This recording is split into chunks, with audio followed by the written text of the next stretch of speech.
tumwakire n'amashyi menshi duhagaze ntiturambirwe twishime tunezerwe. With a mighty word of applause. Nababwiye ngo Dr. Jonas ni umuntu ukunda kunezerwa cyane. Dr. Jonas is a man full of the joy of the Lord. Namubwiye ngo araza kubona abavandimwe benshi hano barahari benshi. I told him many of us are filled with the joy of the Lord as well. Urakoze cyane, karibu cyane. You're welcome.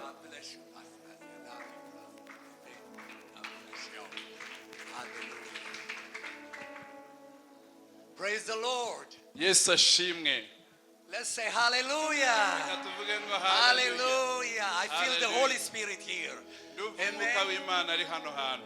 Hallelujah. First, I want to give glory to Jesus. Amen. Without him, we won't be here. Nothing happened by accident. You know, there's a word accident is not in the Jewish vocabulary. Accident, incident is man-made word to describe God. The Bible said God knows the number of our hair. He knows when we were born we'll be here today. Amen. Hallelujah. Hallelujah. And I want to honor the apostle of the church here. God bless you. Hallelujah. And then I want to honor Pastor Isaie for his lovely wife. God bless them. I don't know if she's here, your wife. No, she was with us yesterday. God bless you. Amen. Pastor Isaie na madamu we sinzi ni bari hano ejo baje kutwakira. Amina. And I want to honor Evangelist Chance. Amen. We live the same neighborhood. We travel with, I travel with them many places. He loves Jesus. He loves Jesus. Amen. One thing I want to tell you, Chance, while we were preaching, you know, you talked about the 5 offices. And then I believe that God gave it to the body of Christ, the 5 offices.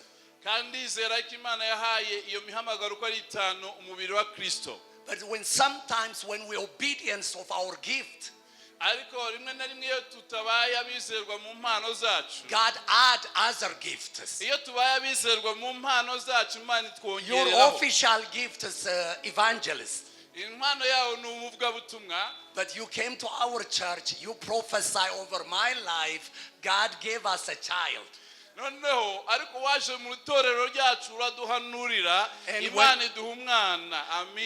Last year when you preaching in Ethiopia and crusade, I translate for you 3 services. And you were like a teacher. Even this morning, the message I received from the Lord is not evangelism gift. It's a teacher gift. Like you said, as we're hearing you as a teacher, that little finger, I felt the Lord is getting on my heart. So you have the gift of teaching. The Bible. Amen. Do you believe that he has a gift of teaching? Amen. After my message, we're going to pray for you. We're going to lay hand and pray over you.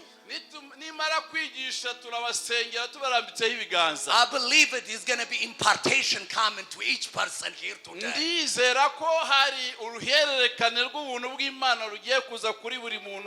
Amen. So I am here because of him. Give him a hand. Amen.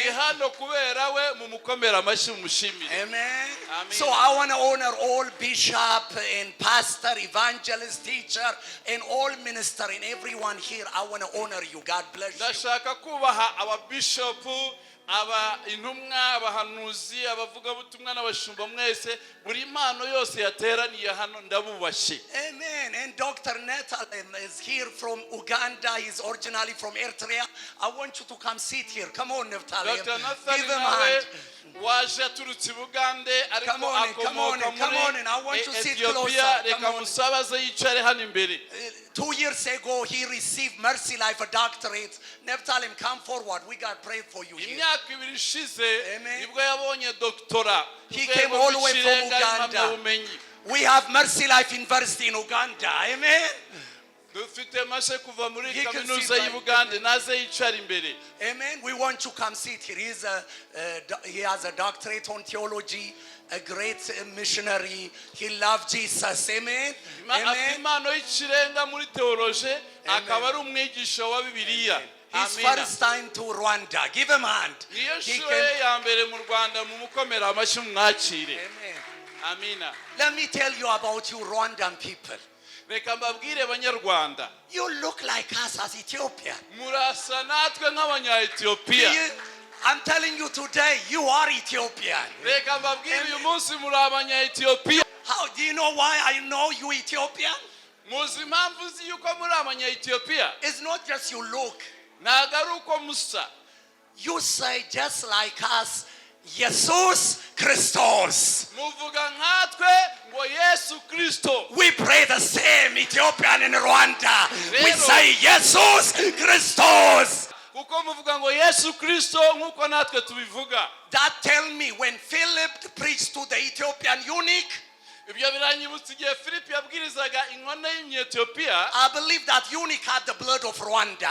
Ndizera ko ya nkone ifite amaraso y'Abanyarwanda. That's why you say Jesus, Jesus like Ethiopian. Niyo mpamvu muvuga ngo Yesu Kristo nk'nkone y'Umunya-Ethiopia. So there's 69 times Ethiopian name mentioned in the Bible. Harimo amazina y'Abanya-Ethiopia avuga inshuro 69 muri Bibiliya. That's amazing, amen. Ibyo ntibitangaje se? So one of the promise of God to Ethiopia, including Rwanda, Noneho bimwe mu masezerano ya Ethiopia hamwe n'Abanyarwanda in the last day, mu minsi y'imperuka Ethiopia Ethiopia is going to rise up his hand izahaguruka to the Lord. izazamura amaboko yayo kuwiteka. We are chosen for the last day. Twebwe twatoranyirijwe iminsi y'imperuka. Revival will start in Africa. Ububyutse buzatangira muri Afrika. It will change the whole world. Ubwo bubyutse buzahindura isi yose. I come today to tell you, Uyu munsi nazanywe no kubabwira as a man born from Ethiopia, nk'umuntu wavukiye muri Ethiopia. 23 years ago, I went to US when I was 19 to study schooling as a student. Imyaka 23 nibwo navuye muri Ethiopia ngiye muri Amerika After kwiga. the first semester of payment of school, Nabashe kwishura ibihembwe by'amafaranga. my family said, you in America, you're your own. Umuryango wanjye urambwira ngo mwebwe ubwo mwageze muri Amerika wowe irwarize. I said, Lord, help me. Ndavuga ngo Mana ntabara. I couldn't speak English. Sinavugaga Icyongereza. I was lonely. Nari jyenyine.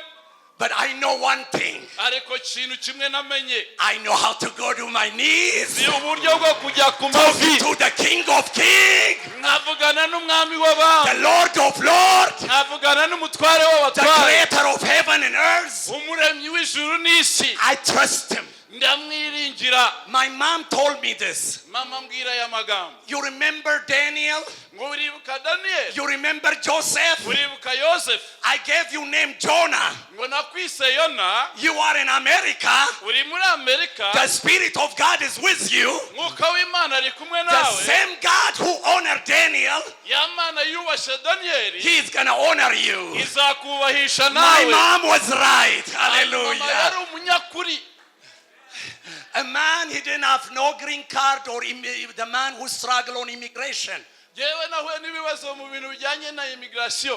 The man, I don't have the right status to live in America. Jewe nta burenganzira mfite bwo kuba muri Amerika nta tangiro nari mfite. In the man eye, Kandi njyewe uwo niwe nje. but in the Lord eye, I was sitting the right side of the Father.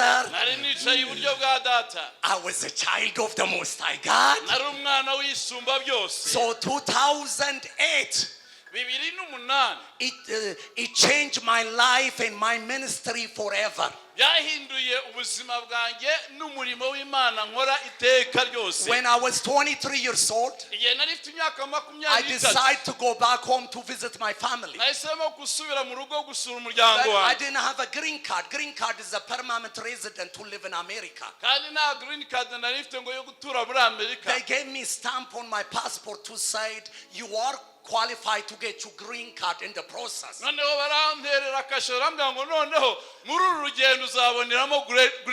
I lost my mom while I was there. I couldn't go to her funeral. When God called you, you're going to go through the fire. God always uses the broken vessel. Hallelujah. So I was homesick. I didn't want to wait until I get my green card. I decided to go to Ethiopia and I bought, round trip ticket by phase.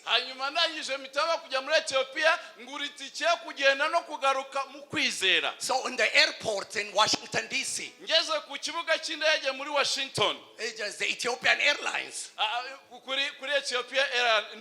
she asked me, do you have a green card? I said, I don't have a green card. She said, they might deport you when you come back. I said, I don't care. I'm going to trust God. So I flew home. But I'll tell you the truth. I was so much in fear. I didn't tell my family. We built a big house for our dad. People were celebrating me coming to Ethiopia. Everybody was smiling, happy. But I was smiling and fake. The devil was telling me, what are you going to do? I'm telling you, I did what I always done. I went to my closet. I start talking to Jesus. I'm trusting you, God. That was the hardest test in my life. You know, all of you, if you go to America, you come back to visit your family in Africa, everyone will be happy for you. But if you get deported coming back, not everyone will be happy for you. They will talk about you. He must have done something wrong. So you all know what would happen. But I did this 2 weeks before I returned back to US. I'll tell you shortly, I can go to the message. I went to a prayer night program. When I was 15 years old, I used to go every Friday night, prayer night, all night. So I went back where I used to get help. So they asked me to preach. After I preach, they start lay hand and pray for me. The man now, he's a senior pastor of that church. He prophesied over me. He said, why you are, he said, I see you being fearful. He said, God said, you are my servant. I'm going to take you to new state. You're going to preach to the drug addict. You will be my witness. I said, God know my thoughts. God said, I'm going to change you. I'm going to move you to new state. Imana iravuga ngo ngiye kuguhindura kandi ngiye gukura ku rwego rumwe nkujyane ku rundi. The Lord let me know Kugira ngo umenye I am bigger than immigration. nkomeye cyane kurusha abantu bakora kuri za duwane. Man, give hand to the Lord. He is bigger than any government. Amashi menshi cyane. So when I came back, Noneho nsubiyeyo, they put me hold for a minute for second interview. barampagarika igihe gitoya kugira ngo baze ibibazo. The devil say, oh, it's done, you'll be deported. Noneho Satani atangira kunyongorera, birarangiye bagiye kugusubizayo. Guess what I did? Umva icyo nakoze. Shalabaraba yala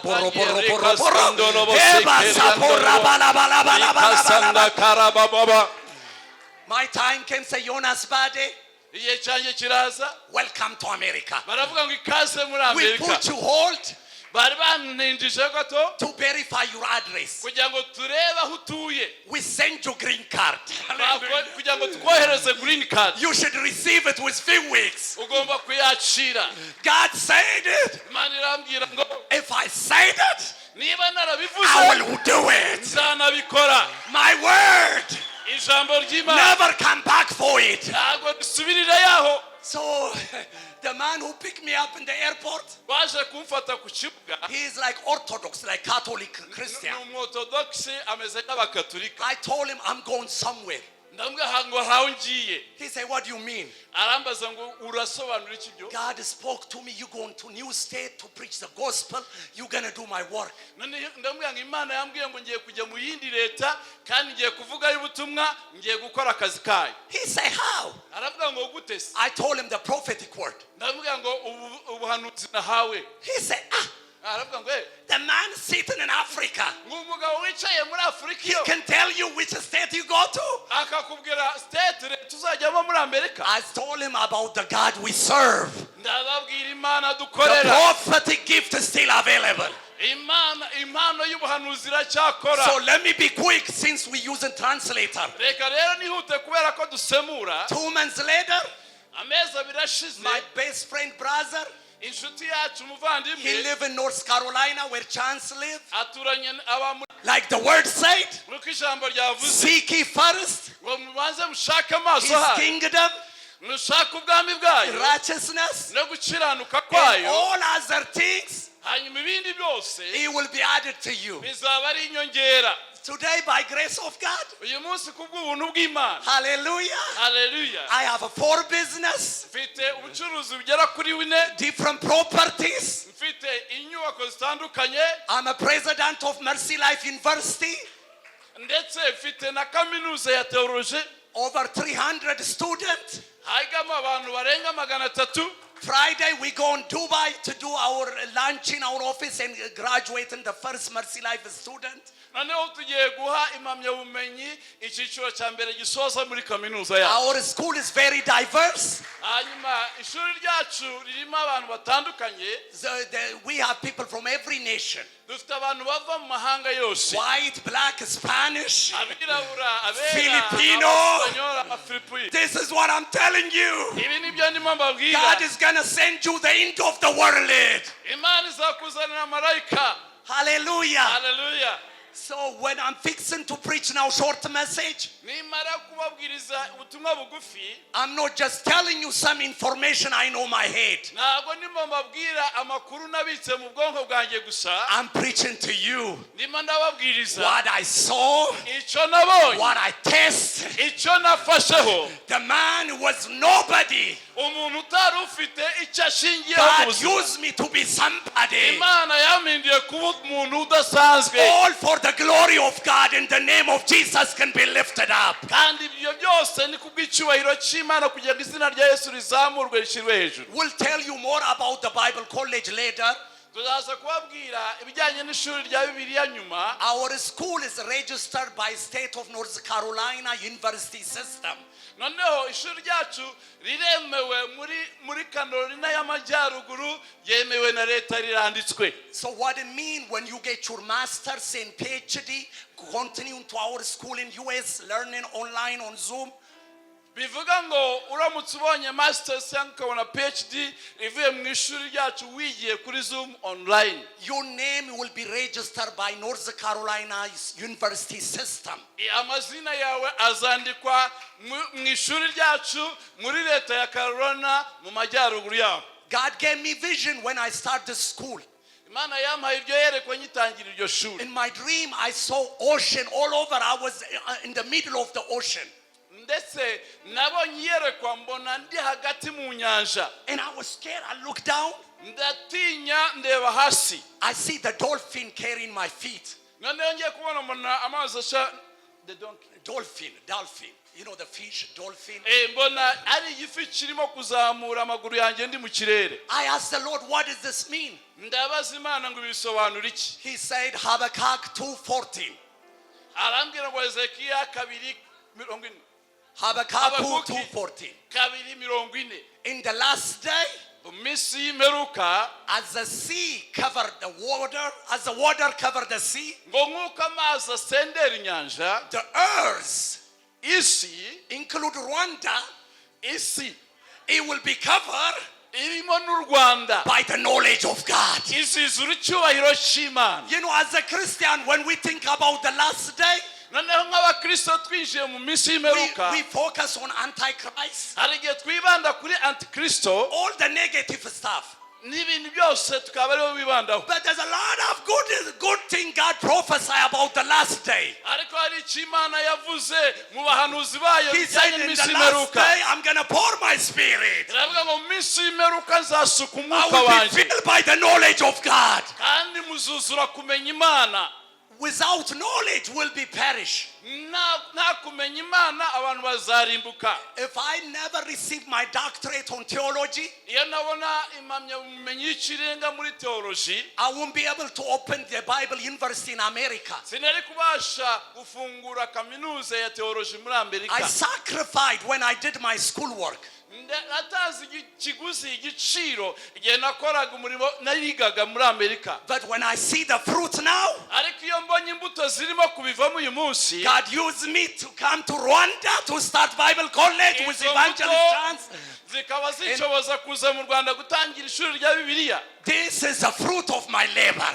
Iyi ni imbuto zivuye mu mirimo yanjye, mu mirimo yanjye. I heard this word from Rick Warren. Numvise rino jambo kuri Rick Warren.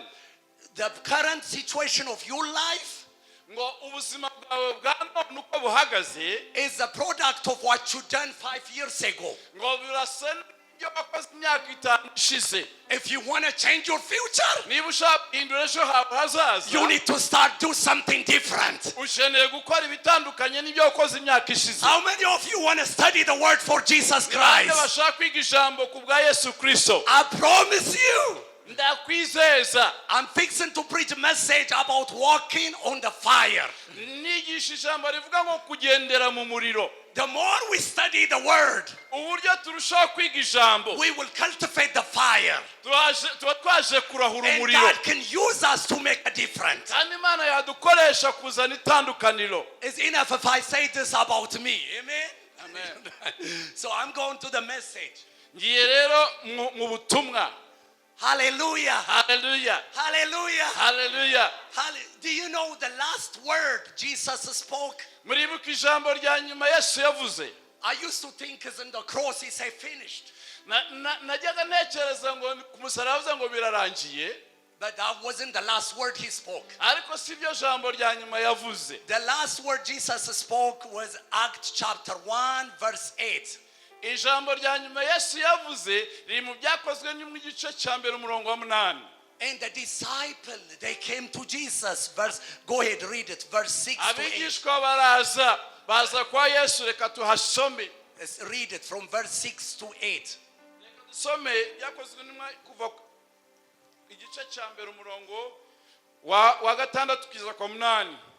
Nuko bamaze guterana baramubaza bati, mbese mwami iki ni cyo gihe cyo wenda kugaruriramo ubwami mu Bisiraheli? Harabasubiza ati, si ibyanyu kumenya iby'iminsi cyangwa ibihe data yagennye, ni ubutware bwe wenyine, murongo wa 8 icyakora muzahabwa imbaraga ubwo umwuka wera azabamanukira kandi muzaba abagabo bo kumpamya i Yerusalemu ni Yudaya yose ni Samariya no kugeza ku mpera y'isi. Amen. Do you believe this word? Ese murizera rino jambo? So the disciple came to Jesus. Abigishwa baza kwa Yesu. They asked him, when is the end of the world? Aravuga ngo se isi zarangira rya? Jesus said, as a believer, Aravuga ngo nk'abizera, that's not your business. ibyo si ntibibareba. Some of us, we stay in our phone watching the news. Abenshi tumara igihe kuri telefone tureba amakuru. Some of us, we busy knowing what's going on in the world. Abenshi turi kuri za telefone no kuri televiziyo tureba amakuru ku isi The yose. heaven is saying, you wasting your mission. Noneho ijuru rikakubwira ngo urimo uratakaza umwanya n'umuhamagaro. The Dr. Miles said this. Dr. Mine yavuze ngo The greatest tragedy in this earth ngo akaga gakomeye muri iyi si is not days, ntabwo ari urupfu, but it's a living life without purpose. ahubwo ni ukubaho mu buzima bw'ikinyoma nta ntego y'ubuzima ufite. And the second greatest tragedy Noneho akaga ka kabiri gashingiyeho is doing somebody assignment in our life.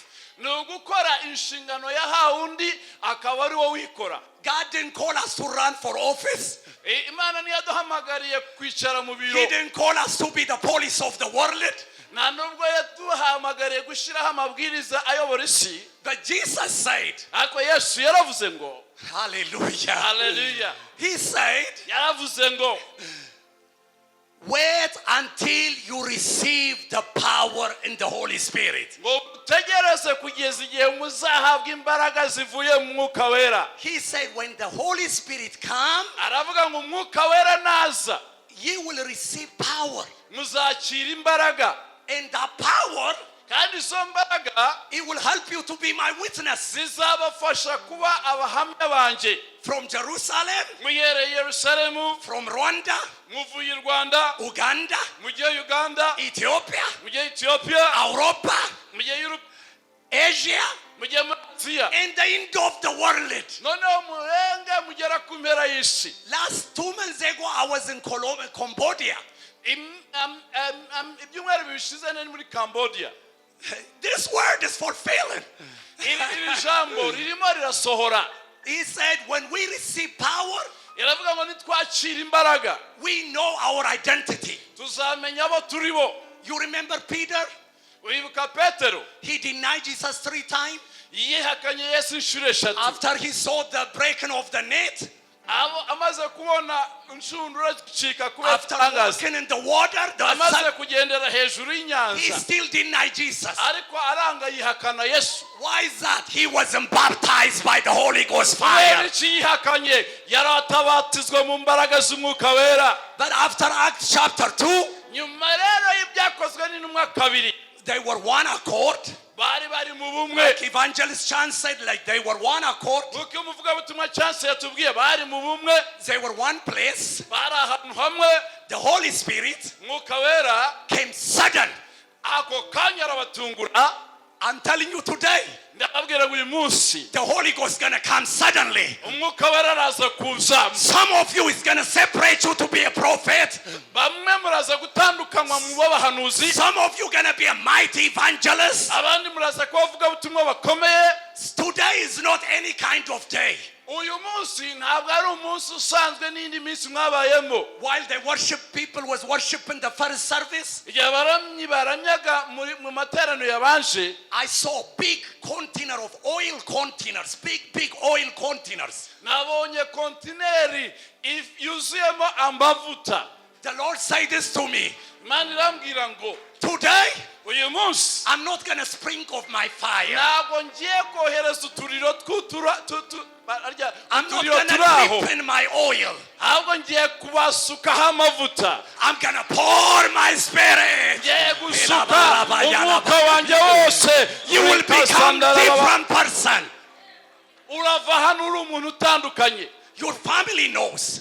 umuryango wawe urabizi, Your wife knows. madamu wawe I arabizi. promise you, you're gonna start to read this word like never before. Ndababwiza ukuri, uratangira kwiga ijambo ry'Imana ubona abayishurirwa nk'uko utajya kuyabona. Some of you gonna join this Bible college. Bamwe muri bo muzaza mu ishuri rya You're Bibiliya. gonna say, yes sir, I'm going to the mission. Noneho bamwe muravuga ngo yego databuja ngiye mu butumwa. You remember Nehemiah chapter 9? Muribuka Nehemiya igice cya 9. The Bible says that all people came one place Bibiliya iravuga ngo abantu bose baje mu mwanya umwe. and they weren't sitting like us. Bari bicaye nk'uko twicaye ku. They weren't with air conditioner. nta bukonje bwari buhari. I don't think they had a nice food we're going to eat. Kandi ntabwo ntekereza yuko bafite ibintu nk'ibyo dufite. But the Bible said, as Israel was reading the scripture, igihe Isirayeli arimo gusoma ibyanditswe byera, they all start rejoicing. bose batangira kunezerwa. And Nehemiah tells us this. Nehemiya aratubwira ngo Some of old people start crying. ngo ariko abakuze bo muri bo batangira kurira. You know about the old people, they know what kind of sacrifice they made for Jesus. Abantu bakuru barabizi neza igiciro batanze ku bwa Yesu. My daddy always tell me, Papa yakundaga kumbwira, oh Jonah, my time Christianity was different.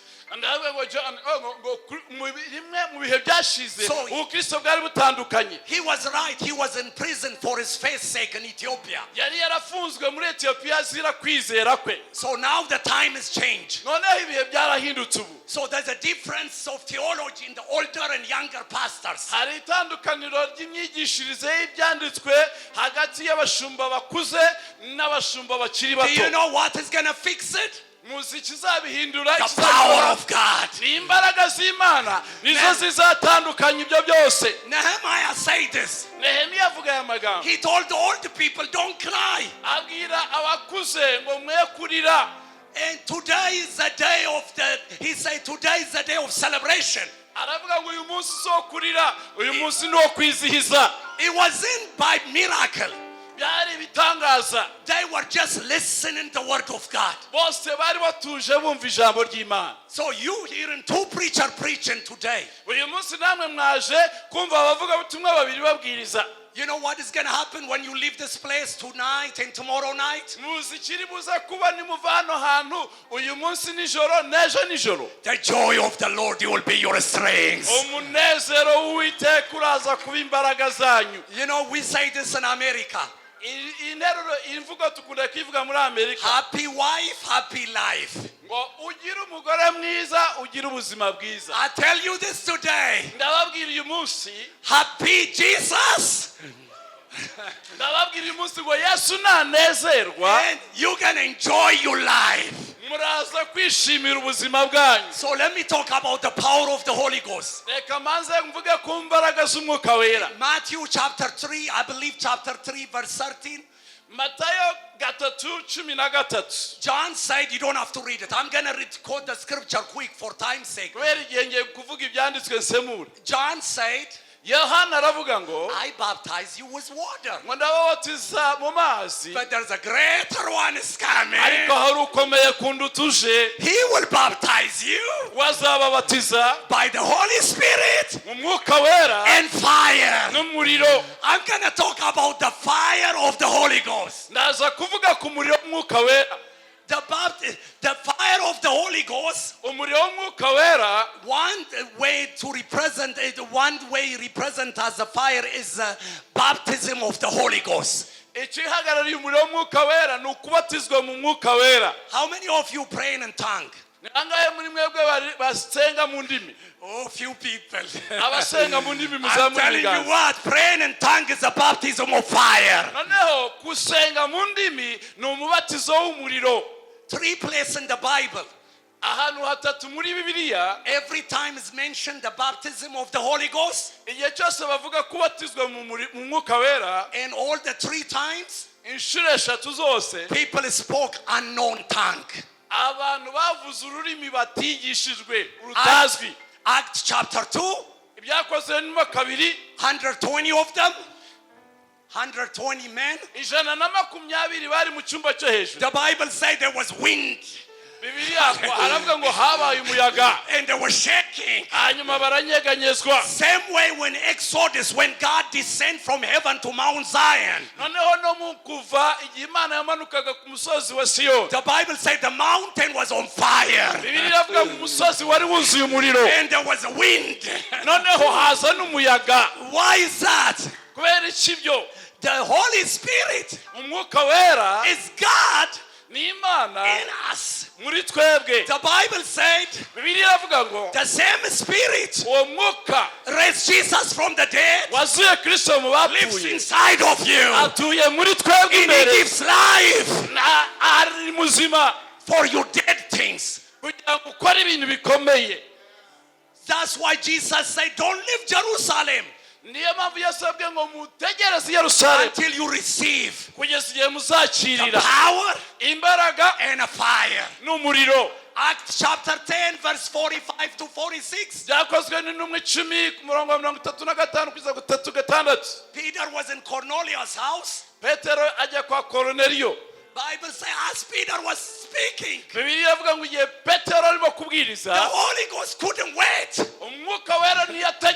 He interrupted Peter's message. The Holy Ghost fell all of them, and they all start speaking in tongues. Peter said, okay, I've done my prayer message. Now we're going to baptize them with water. In Acts chapter 19, Paul went to Ephesus. You know, if Paul comes Rwanda the first time, I'll tell you what kind of message he preached. He told this believer in Acts 19, have you received the power? Are you on fire? They say, what you talking about? We never heard anything about the Holy Spirit. He told them the Holy Spirit is not just things. Holy Spirit is a person. Jesus said, it's better I go away. How many of you want to see Jesus in the naked eye? You know what Jesus is telling us? I gave you another comfort. I gave you another one. Just like me. He's going to be with you forever. He's going to teach you all things. How many of you want an old thing? The power of the Holy Ghost. The power of the Holy Ghost knows all things. The deep things of God. The Bible says, who knows the mind of man? But we have the Holy Spirit. He can know every person's mind. The same way 18 years ago, how God prophesied over me changed my direction. Some of you today, I hear the Lord say, you're not going to live like the churches as usual.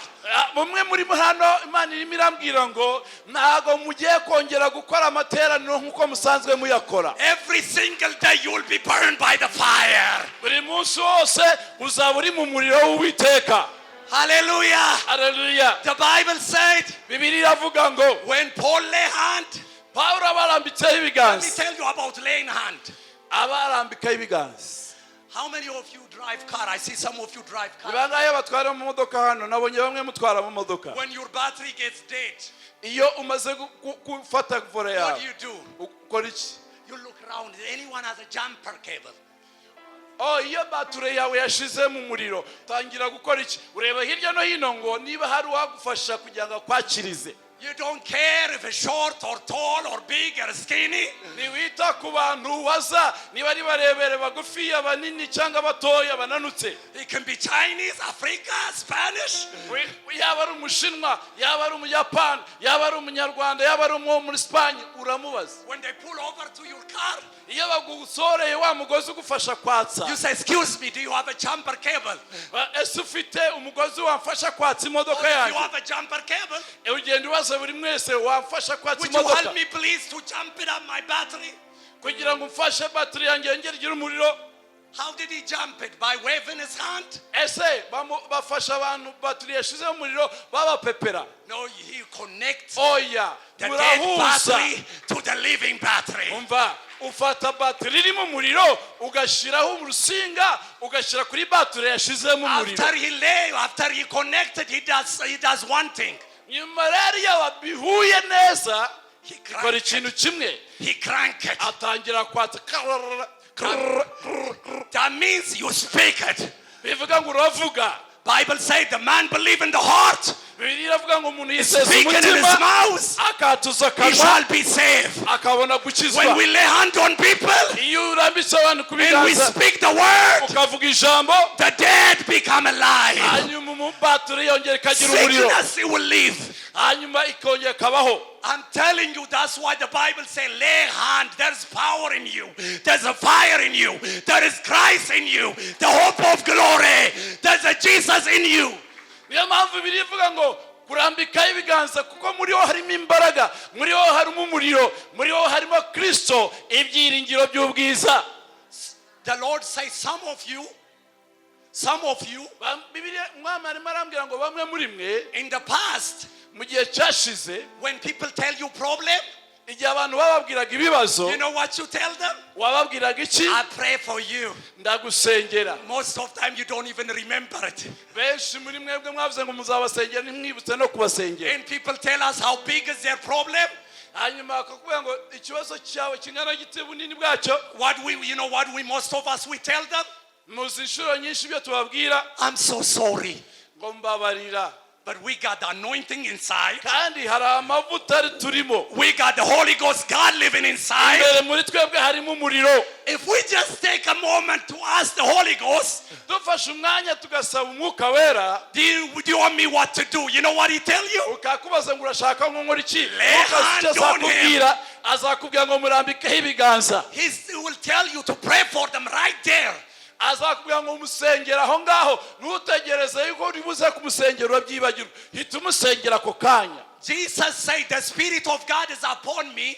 Yesu yaravuze ngo umwuka w'Uwiteka ari kuri jye. It's not to make him feel good. Ntabwo yari kuri we ngo yumve ko yishimye It gusa. wasn't for him.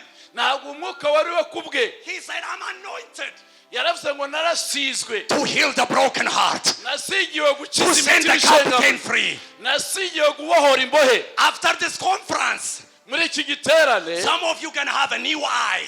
abantu bamwe muri hano muraza kugira amaso masha. When you see the problem, Wabona ikibazo you tell them, bring it. I ukavuga got ngo the saver, I got the kibazo. healer, I got the waymaker, I got the healer. Narasizwe ni njyewe wasigiye gukiza abantu munzanira ikibazo. You know, the Bible says we are the light of the world. Bibiliya iravuga ngo ni twebwe mucyo w'isi. The Bible says we the salt of the world. Bibiliya ikavuga ngo turi umunyu w'isi. The Bible said we are the leaven of the world. Aravuga ngo twebwe ni twe musemburo. 1 Peter chapter 2 verse 9 said, Petero wa mbere kabiri aravuga ngo you are a chosen vessel. ngo uri watoranyijwe You are n'Imana. high, hallelujah. You are royal high priest. Wowe uri umutambyi n'umwami. You are a peculiar people. Uri umuntu udasanzwe. How many of you, if you know if you have the cure for cancer, Ni bangahe muri mwe muzi ko mufite umuti wo gukiza kanseri? do you keep it to yourself? Ese iyo ufite uwo muti urawubika? Every day when we walk in the street, Buri gihe cyose iyo tugenda muri uwo when we muhanda go to shopping center, aho tujya hose there tugiye guhaha is sickness worse than cancer. hari indwara zihari, hari kanseri abantu barwaye. His name is sin. Kandi iyo kanseri izina ryayo ni icyaha. We have the cure. kandi dufite umuti w'icyo cyaha. His name is the Savior. Hanyuma uwo muti w'icyo cyaha I'm ni promising umucunguzi you, wacu. when we go by the power of the Holy Ghost, nidusohoka hano mu mbaraga z'umwuka wera, at least every week somebody gets saved. hari umuntu uri buze gukizwa bituvuye hano. I'm telling you, for God glory. Ku cyubahiro cy'Imana. I've been to Cambodia. Nagiye muri Cambodia, People got saved there. abantu barakizwa. We do revival in Ethiopia, crusade 2 times a year. We plant churches. Nagiye muri Ethiopia dukora crusade inshuro 3 mu mwaka, tugatangira amatorero. 4 months ago, we fed 550 homeless. Hanyuma mezi 5 ashize twagaburiye ingo 500 na ibyo kurya badafite aho baba. 267, they gave their life. Ba 267 bakira Kristo nk'umwami n'umukiza. But it gets better. Listen this. Ariko munyumva ibi. After Sunday, following week, nyuma y'icyumweru the pastor texts me. mushumba aranyandikira. He said, Jonas, Anga ngo Jonas, this never happened in our church history. ngo ibi ntibiheruka mu matorero y'iwacu. 187 those who got saved from the homeless. 170 muri abo batagira aho baba barakijijwe. They came, they show up church for discipling class. Bose bajya mu rusengero batangira guhinduka abigishwa Just ba like Kristo. the book of Acts. Hallelujah. Hallelujah. The pastor was happy. 187 people. Umva umushumba yarishimye abona intama 170 zinjira mu rusengero. You know what is that happened? Muzi cyabaye? My first and the number 1 goal in the ministry, Inshuti yanjye yarambwiye ngo intego ya mbere mu murimo to w'Imana see soul getting saved. ni ukubona abantu bakizwa. Second, to see them baptized in the Holy Ghost. Icya kabiri ni ukubona bakijijwe babatizwa mu mbaraga z'umwuka wera. Hallelujah. Hallelujah. So I'm going to give you 3 things. We like preacher giving 3 things. Ngiye kubaha ibintu bitatu. I'm going to give you what is the power, P-O-W-E-R, the abbreviation of power. Ngiye kubasobanurira iryo jambo imbaraga cyangwa power mu cyongereza icyo risobanura. I told you fire and the power are the same. Nababwiye ngo umuriro n'imbaraga ni ikintu kimwe, ni impanga. Luke chapter 14 verse 49, 40, in the 40 area, Jesus said this. Muri Luka 19:46 haravuga ngo I came to set fire on the earth. ngo nazanywe no kongeza umuriro mu isi. I wish if it's burning.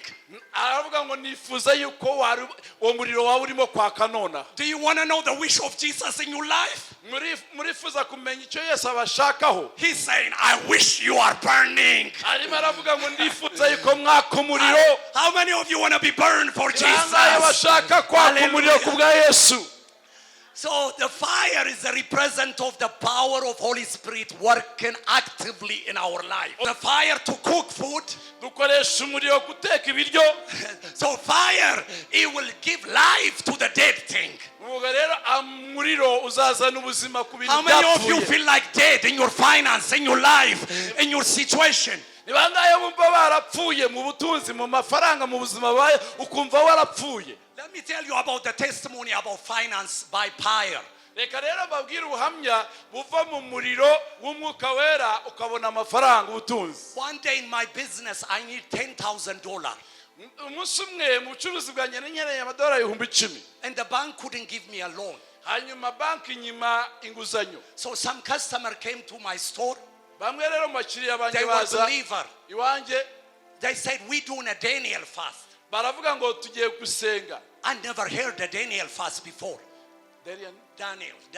Ngo tugiye gukora kwiyiriza kwa Daniel, ubwoko bwa Daniel byo kwiyiriza. Sinari nakabwumviseho niyo nshuro ya mbere. The Holy Spirit spoke to me. If I was you, I'm going to fast for this financial breakthrough. Hanyuma umwuka wera aranyongorera ngo iyo nza kuba ndi wowe nakabaye niyiriza kugira ngo mbone gutobora mu buryo bw'amafaranga. So I was single man that time. I wasn't married. Aho ngaho I always eat outside. najyaga kurya hanze. So Daniel first, you don't eat meat, no cheese, no milk. That's what it is. Noneho usenga kwa Danieli nturya inyama nurye fromage nukubwo gusenga kwe kwari kumeze. My younger brother said, "Are you become Catholic Orthodox?" You know. Noneho muvandimwe wanjye murumuna wanjye aravuga ngo ese ugiye kuba umorthodox cyangwa umukatolika utari buryiza inyama. I said, "I'm being obedience to the Holy Spirit." Ndavuga ngo ngiye kumvira umwuka wera. Before I finished the fast, Mbere yuko nsoza kwiriza, this pastor came to my store. uyu mushumbaza aho nacururizaga. He said, "Jonas, Aramwe ngo Jonas, lately my wife and I have been thinking about you. ngo ngewe na madamu wanjye tumaze iminsi tugutekerezaho. Your business is like a ministry place. Ngo umurimo ubucuruzi bwawe umeze nk'ahantu hakorera umurimo w'Imana. We want to sow some seed." Arambwira ngo ndashaka kubibamo imbuto. You know, I'm from Africa. I got shy a little bit. Urumva ngewe nturuka muri Afrika nagize isoni numvise umushumbaze ku. I said, "It's okay, it's okay." Ndambwira nta kibazo. He said, "Jonas, it's not small money." Arambwira ngo Jona, imbuto ngiye kubiba ntago ari amafaranga make. He said, "We're gonna give you $10,000." Arambwira ngo tugiye kuguha imbuto y'amadolari 10,000. I said, "Hallelujah! God answered my prayer." Imana yasubiza amasengesho yanjye. You know what the Lord told me after that day? Muziki Imana yambwiye nyuma y'iyo munsi. You think I have only bank, you see, bank of this, bank of that? Irambwira ngo owe uhora utekereza ko yewe mfite banke ngo banke y'akana ka banke ya access banke zo tubara zose. He said, "I own the cattle of 1,000. Arambwira ngo inka zose ziri ku misozi yo mu isi ni izanjye. When you need it because you cry out to me, Ngo kubera iyo ubikeneye ukandirira ukansaba, I gave you what you need." nguha icyo ukeneye. I'm telling you, start after this program. Ndimo ndabwira ngo iyi gahunda When you keep the fire burning, nukomeza kugira umuriro your waka, provision will be sent by from heaven. uzajya utabarwa n'ijuru. Nehemiah chapter 9 verse 12, he said this. Nehemiya 9:12 haravuga ngo The children of Israel, abana b'Isiraheli you gave them the good spirit. ngo mwatangiye mu mwuka mwiza. You remember the fire by night? Mwibuka umuriro wabayoboraga nijoro, inkingi y'umuriro n'inkingi y'igicu ku manywa. That was the Holy Ghost fire. Uwo wari umuriro w'umwuka wera wabayoboraga nijoro. He said you gave them the good spirit Ngo mwatangiranye mu mwuka mwiza to instruct them. kugira ngo abayobore abaha Just like amabwiriza. us, the Holy Spirit is here to instruct us. Nuko natwe umwuka wera twahawe aduha amabwiriza. He said you gave them food from heaven, Arabwira ngo mwari ibiryo biva mu ijuru, water from the rock. ngo amunywa amazi avuye mu rutare. 40 years, Imyaka 40 yose sure never wore out. inkweto zanyu ntizasaziye Their mu clothes butayu, never wore out. imyenda yanyu ntiyacitse mu Don't butayu. tell me that's not the power of the Holy Ghost. Umbwire ko izo atari imbaraga z'umwuka wera. I'm afraid Nuba afite ubwoba, the Old Testament saints, abizera bera bo mu isezerano rya kera, even though the Holy Spirit never dwelled inside of them, nubwo umwuka wera w'Imana atabaga muri b'imbere, but they knew how to walk in the Holy ariko Ghost. bari bazi uburyo bagendera mu mwuka wera. Abraham said this, Ndimo ndababwira ibi, my hand is lifted to heaven.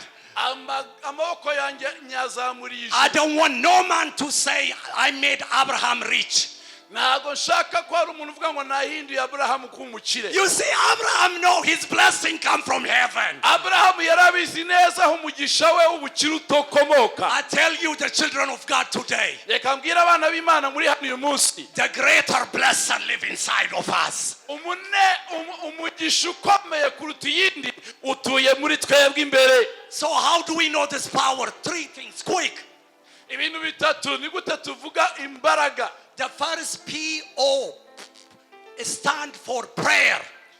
Pa ya mbere ibanza kuri power ni ihagarariye gusenga. How many of you do you have a quiet prayer time every morning? Se ni bangahe muri mwebwe mubyuka mukagira igihe cyo gusenga? Mark chapter 1 verse 35. Mariko igice cya mbere 35. The Bible said while it was dark, Bibiliya iravuga ngo hakiri mu gicuku, Jesus got up early in the morning. Yesu yarabyukaga kare mu gitondo. Hear me, church. Jesus, Yesu the Son of God, mwana w'Imana, he was man and God.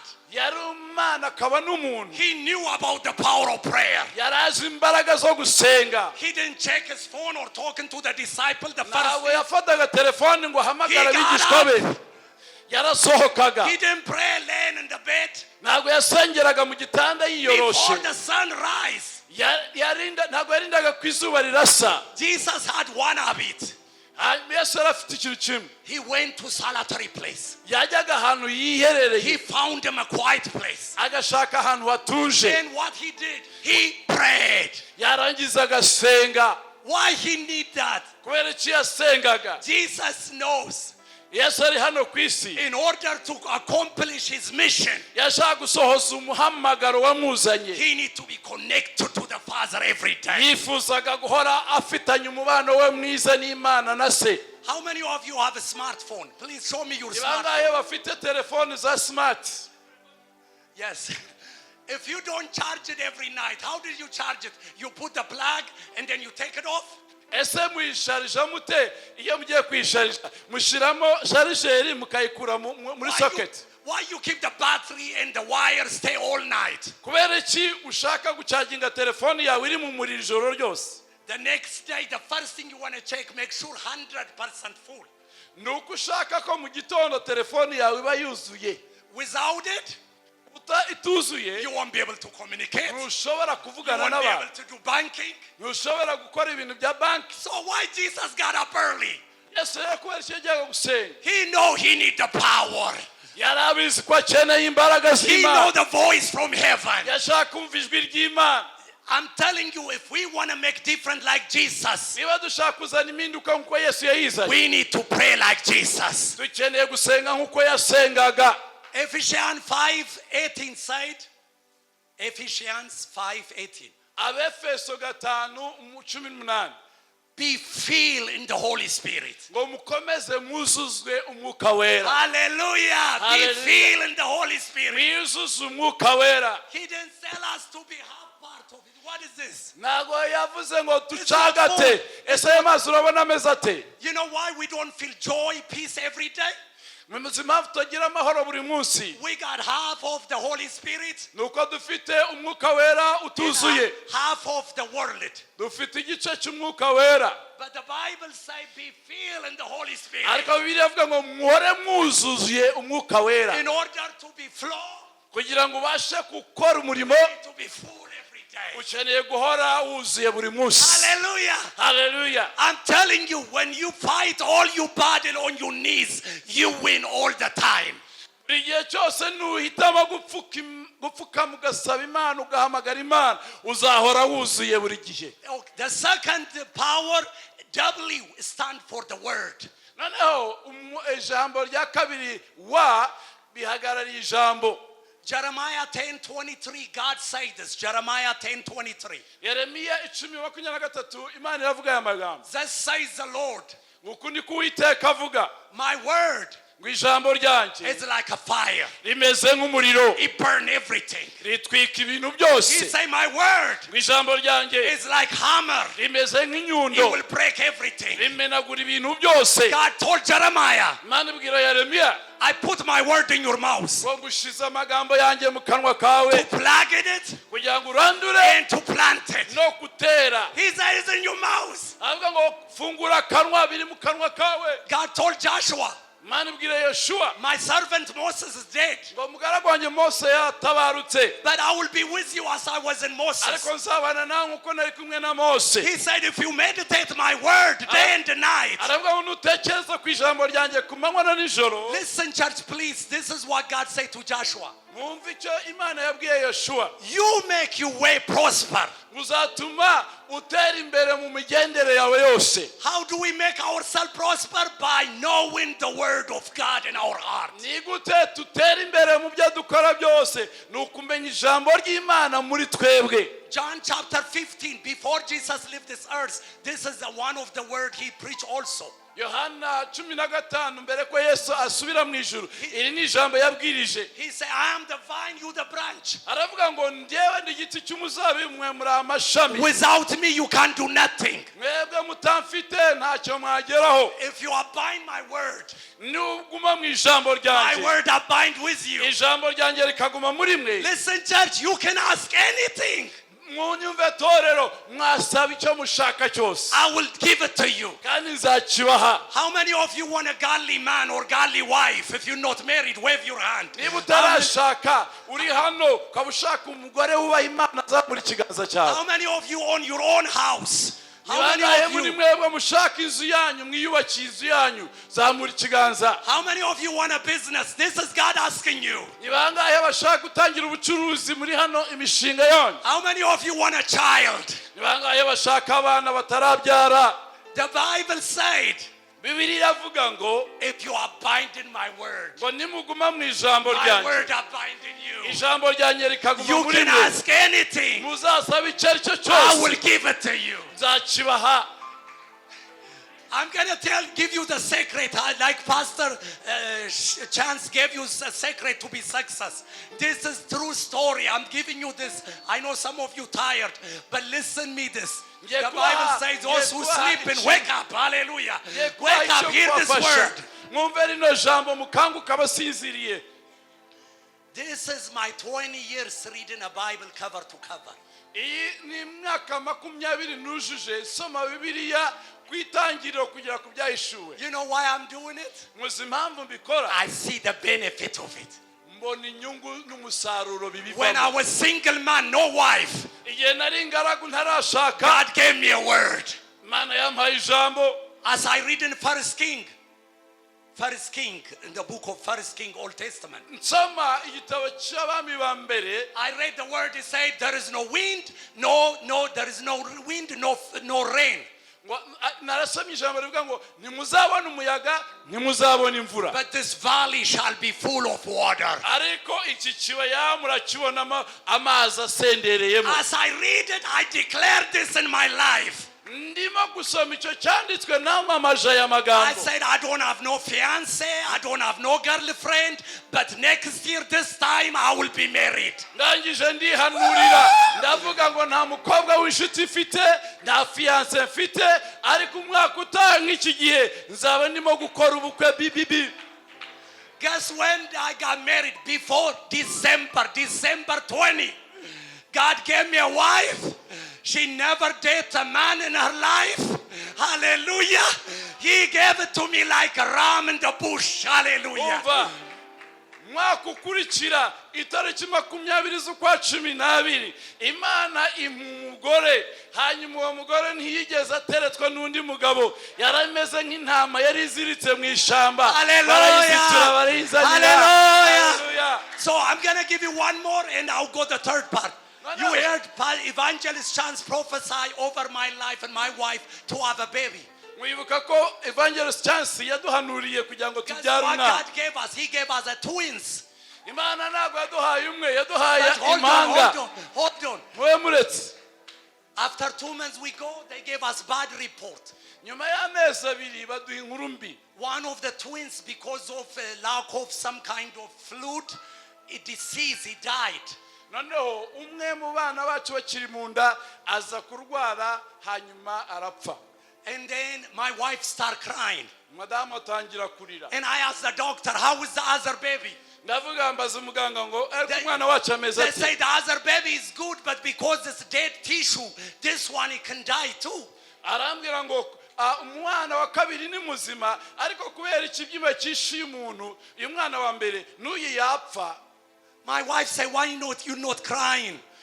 madamu arambaza ngo ariko kutarirana nanjye. I told her, I believe what the God said. ndamubwira ngo ngiye nizere icyo Imana yavuze. Children are the gift from God. ngo abana ni impano ituruka ku Uwiteka. God is not repentance of his gift. Imana rero ntirisubiraho ngo idutware aba bana yaduhaye. So I'm going to praise him for the living one. ndavuga ngo ngiye kwihimbaza kubw'umuzima ukiri. So the doctor gave us all kind of bad report, the risk. My wife can get cancer, like piece of paper. umva muganga twandikira urupapuro kuva hejuru kugera hasi ruriho inkuru mbi gusa zishinzwe kanseri. madamu azarwara kanseri, azarwara inkondo ibindi byose arandika. I went upstairs, my prayer room. nangize njya mu cyumba hejuru cy'amasengesho. I went to my knees. njya ku mavi yanjye. I put the paper in the presence of God. zana urupapuro rwa muganga ndushyira imbere y'Imana. I start praying and groaning and praying. ntangira nsenga ndira. I told you I read the word every day, 3 chapters. How many of you eat 3 times? Ni bangahe muri mwebwe barya inshuro 3 ku munsi? You know, Smith Wiggly, he said this. Smith Wiggly yaravuze aya magambo. Every time he eats food, Igihe cyose arya ibiryo, he keeps his Bible open. ahita afungura Bibiliya yarimo kurya ibiryo bisanzwe. He says, stomach, belly, Avuga ngo wanda yanjye we, you getting food. urimo urarya ibijumba, My spirit man, ariko umwuka wanjye feeding you arimo too. ararya You need the ijambo, word. arimo ararya ijambo 3 times a day. inshuro 3 ku I munsi. tell you when you need it. Nabwira ngo igihe tuzayikenera, When you walk through the darkness, the valley. ukaba utangira urugendo rw'irimo ibibazo, If you deposit it, niba warashize ijambo muri wowe, the Holy Ghost will bring it out. umwuka wera azarisohora uhuye n'ikibazo. Jesus said the Holy Spirit bring all things to your memory. Hanyuma Yesu yaravuze ngo umwuka wera azabibutsa So ibyo nababwiye byose. So Apostle, I like you standing. This is a word for you. Umva. There is some stuff you share with us in the class. Imana ishimwe ko wahagurutse, iri ni ijambo Because you ryawe. stand and believe in the word. This is the word for you. Kubera ko wahagurutse wizera ijambo, iri ni ijambo Imana iguhaye. So as a pastor hearing a bad news, I was on my knees and praying. Nk'umushumba wumvise inkuru mbinge ku mavi ndasenga. He gave me a word on 1 Samuel. Ijambo ryo mu Samweli wa mbere. Because of my great name's sake, Ngo kubw'izina ryanjye I'm not witirirwa, gonna let you down. ntabwo nzaguhemukira, sinzagushira hasi, sinzagutererana. You know what happened? Muzi icyabaye? When we had twins, Igihe twari dufite impanga, we gave name by faith. twabahaye amazina, twabise mu kwizera. We were gonna name them Ruth and Samuel. Umwe twamwise Ruth, undi tumwita Samweli. So I didn't know who died, a boy or girl. We didn't know. We'll see them one day in heaven. Niba ari Rusi wapfuye, niba ari Daniel simbizi, tuzabimenyera mu ijuru. But every time she goes to the checkup, Ariko igihe cyose yajyaga kwisuzumisha, we start hearing good news. tutangira kwiyumva inkuru nziza. The 7 months pregnancy, Amezi 7 yo gutwita the aragera, doctor said this to me. Dr. arambwira ngo Something is following you.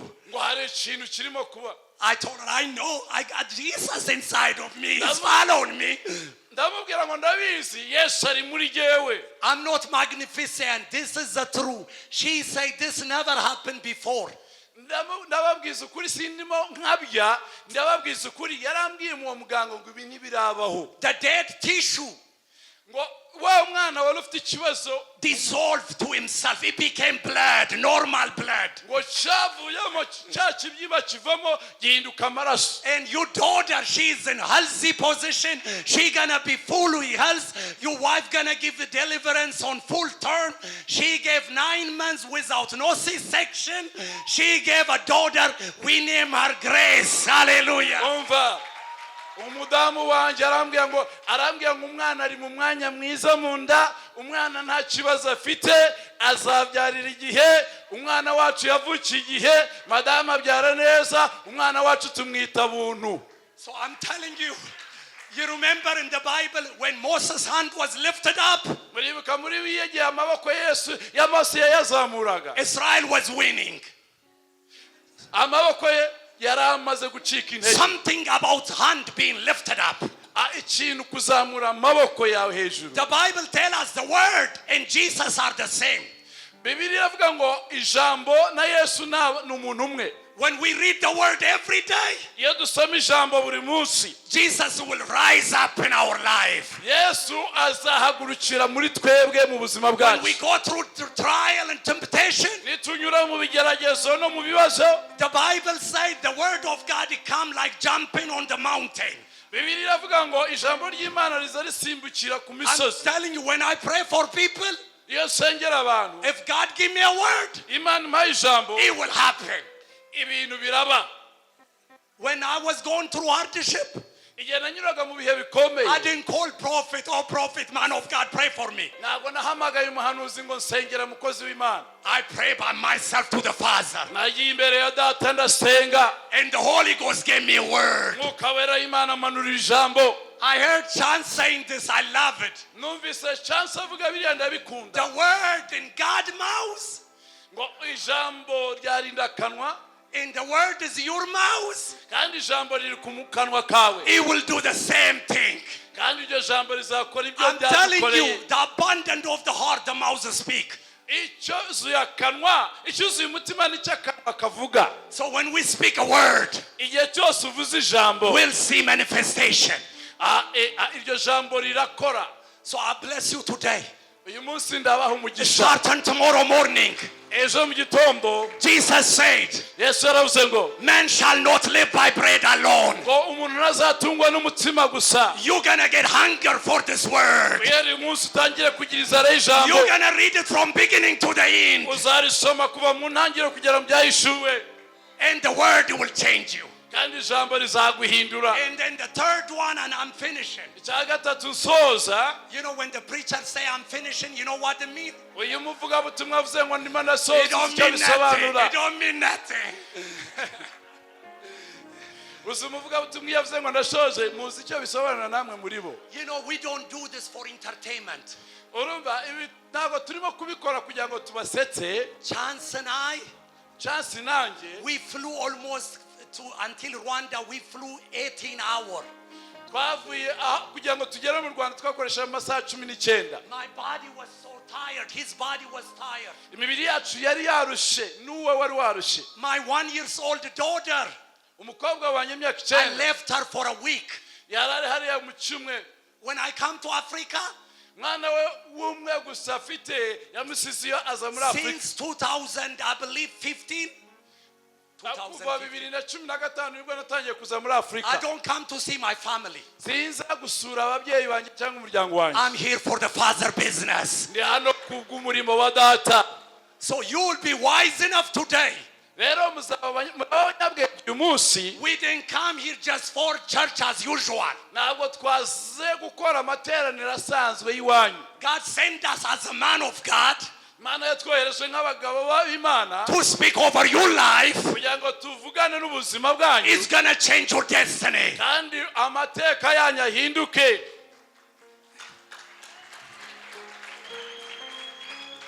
So to cultivate the fire, Rero tugiye kongeza umuriro. we need to be a man and women prayer.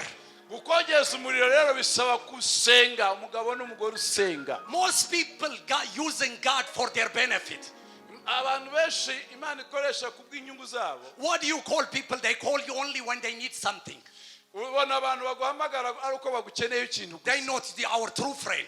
Abo ntabwo ari inshuti zawe. Jesus said, I call you my friend. Yesu niwe wavuze ngo muri inshuti zanjye. If I don't talk to my wife one day, Iyo navuganye na madamu wanjye umunsi wose, it's a problem. aba hari ikibazo. Today, Minsi ibiri she will call my family. arahamagara umuryango wanjye. You know how many of us we ignore the Holy Spirit?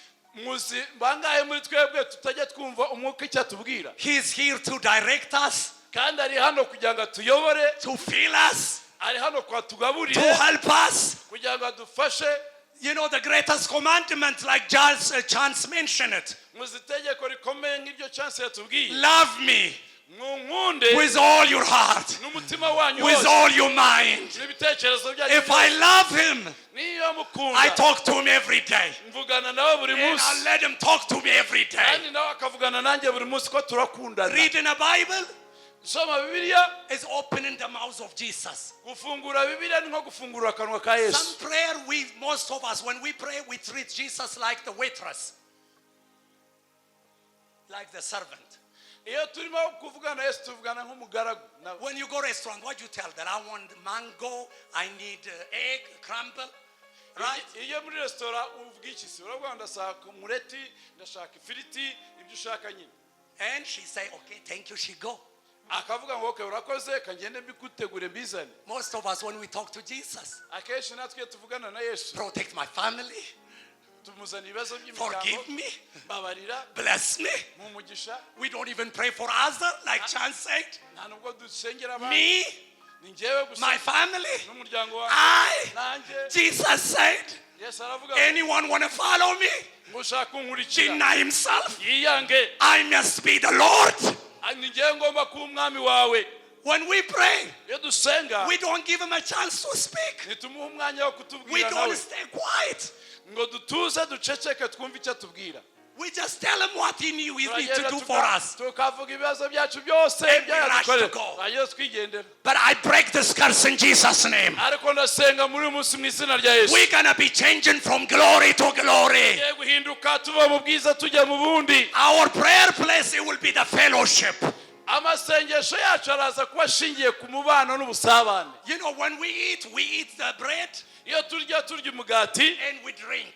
tukanywa. Prayer gusenga is like drinking. niko kunywa. When we read the word, iyo dusomye ijambo we are eating. turimo turarya And we mature every day. kandi tugakura We buri will munsi. change from glory to glory. tukava mu bwiza So tujya I mu bundi. bless you in Jesus' name. ndabahesha umugisha mu You're izina not rya going Yesu. to be hurry on your prayer. nimwihutire mu When you masengesho. go to prayer, nimujya gusenga your Bible will be open.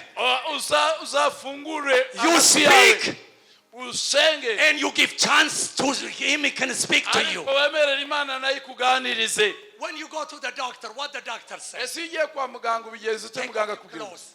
ariko bakuramo imyenda bakaguhitamo gushyiramo ibyuma. ibyo byuma bikora iki? You know what it does? muzi ibyuma icyo bikora? He hear birumva the deep thing. birumva ikibazo. When we stay be still in his presence, iyo twinjiye mu kubaho kwayo when we arumva. read the word, tugasoma when ijambo we stay quiet, tugatuza we're gonna start hearing dutangira the kumva deep things of heaven. ibintu bikomeye bituruka mu People don't ijuru understand. kandi bikaduha We gusobanukirwa. go like first when we go to prayer, iyo tugiye gusenga we go like a cat. tugenda nk'abapadiri. But after hearing the Holy Ghost, twamara kumva umwuka wera when we leave, twagenda we walk like a lion. tukagenda nk'intare. Hallelujah! Hallelujah. This is what our life is gonna be. Amen. uko niko ubuzima bwacu bukwiye kuba. The last one, and I'm finishing. icya nyuma nsoza And we're gonna pray. hanyuma ninsoza turasenga. Some of you gonna be baptized by the Holy Ghost and fire. bamwe muraza I kubatizwa believe mu it. mwuka You're wera gonna be n'umuriro. baptized. So the last things, why we need the fire? R, power. P stand for prayer. W stand for the word. R start for reaching. Reaching. Reaching. Noneho Witnessing. rero ijambo power pa ihagarariye gusenga ariyo prayer, wa ihagarariye ijambo, hanyuma ra ihagarariye kugenda kubwiriza ubutumwa. So we read in one scripture, I'm closing, Mark chapter 16, verse 16 to 20. Please read it. tugiye gusoma Mariko 16. Mark chapter 16. This is the last scripture. Mariko 16. Mark chapter 16, verse 16 to 20. 16 tugeze kwa 20. Mariko 16 tugeze kwa 20. uwizera akabatizwa azakizwa, ariko utizera azacirwaho iteka.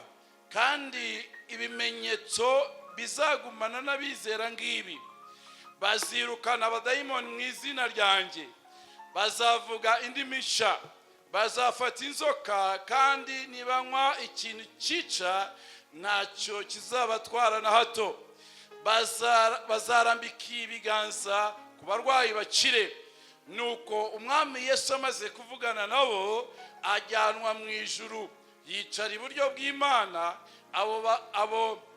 abo barasohoka bigisha hose umwami Yesu akomeresha ijambo rye ibimenyetso byagendanaga naryo. Say amen. Amen. How many believers in the house? If it's believer, please wave your hand. Abizera bangahe bari hano muri iyi nyubako? Niba uri uwizera zamura ibiganza. This word is not for the pastor. iri jambo si iry'abashumba, It didn't say prophet. ntabwo ari iry'intumwa y'abahanuzi. Jesus said it. Yesu yaravuze ngo Those who believe in my name, ngo abizera izina ryanjye, this sign shall follow them. ibi bitangaza bizabakurikira, ibimenyetso You bizabakurikira. don't pray for sign.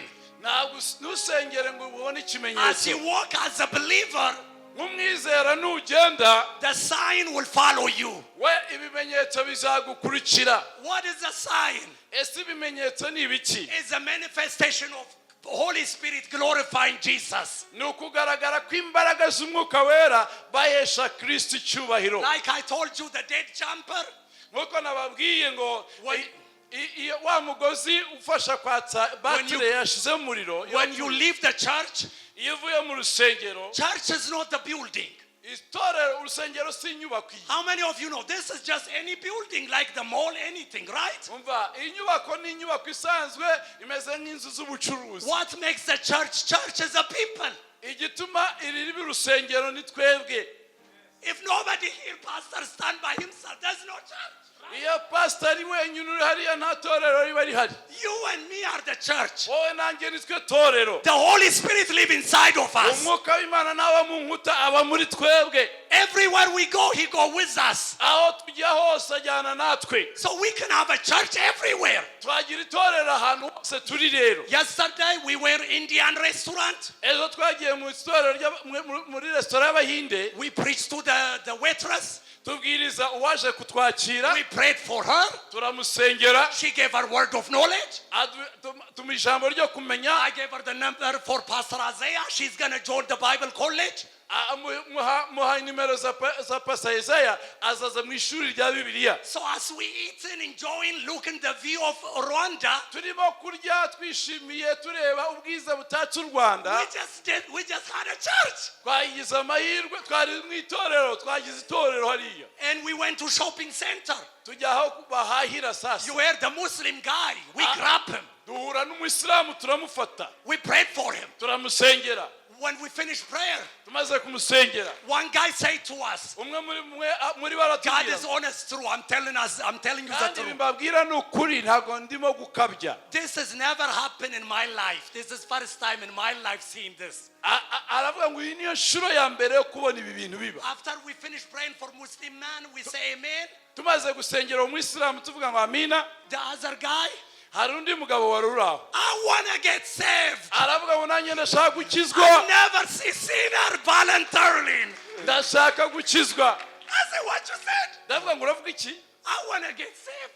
arambwira ngo ndashaka gukizwa. Okay, you're going to repent. ndavuga ngo ihane. He said, yes, I will. aravuga ngo ndihana. He got saved. arakizwa. He called pastor in the morning. yahamagaye Pastor Isaie mu gitondo. This is sign and wonder following us in the city. rero nibyo bya bimenyetso bidukurikira iyo turi ahantu hose tuvuga ubutumwa. I told you I opened a gas station store through as a missionary, like as apostle. He sent me there to open business, but it's not to sell gas. It was to reach on people. umva nafunguye sitasiyo ya esanse atari ukubera yuko ngiye mu bucuruzi ahubwo ni ahantu nari ngiye gukora kugira ngo ngiye mpurira n'abantu mbabwiriza ubutumwa bakizwe. One guy told me I had the biggest church in our area. umwe mu bagabo batuye harambwa ngo mfite itorero rinini cyane muri ako gace. He said, well, I asked him, what do you mean? ndamaze ngo usobanure iki byo. He said, how many people come to your gas station every day? arambwira ngo abantu bangaye baza hano kuri iyi sitasiyo kunywa esanse. I told him almost 300 plus people. ndamubwira ngo twakira abantu barenga 300 baje kunywa esanse. He said times it by 250 days, 260. I close on Sunday. So church day, close on Sunday. So 6 days a week, 12 months is almost 35,000 people more came to my store. umva rero kubera ko tudakora ku cyumweru guhera kwa mbere kugeza kwa gatandatu abantu 300 barenga baza.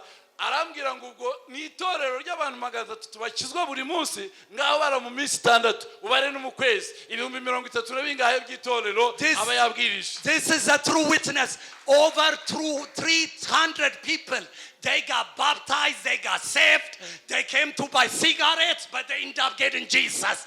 They came to get gas, they ended up getting Jesus. They came to get milk, but they ended up getting Jesus. abantu bakaza kuri sitasiyo baje kunywa esanse bagatahana Yesu. abandi bakaza baje kunywa esanse bagatahana Yesu. bakaza baje kunywa esanse bagatahana Yesu. So I'm going to prophesy and pray over you.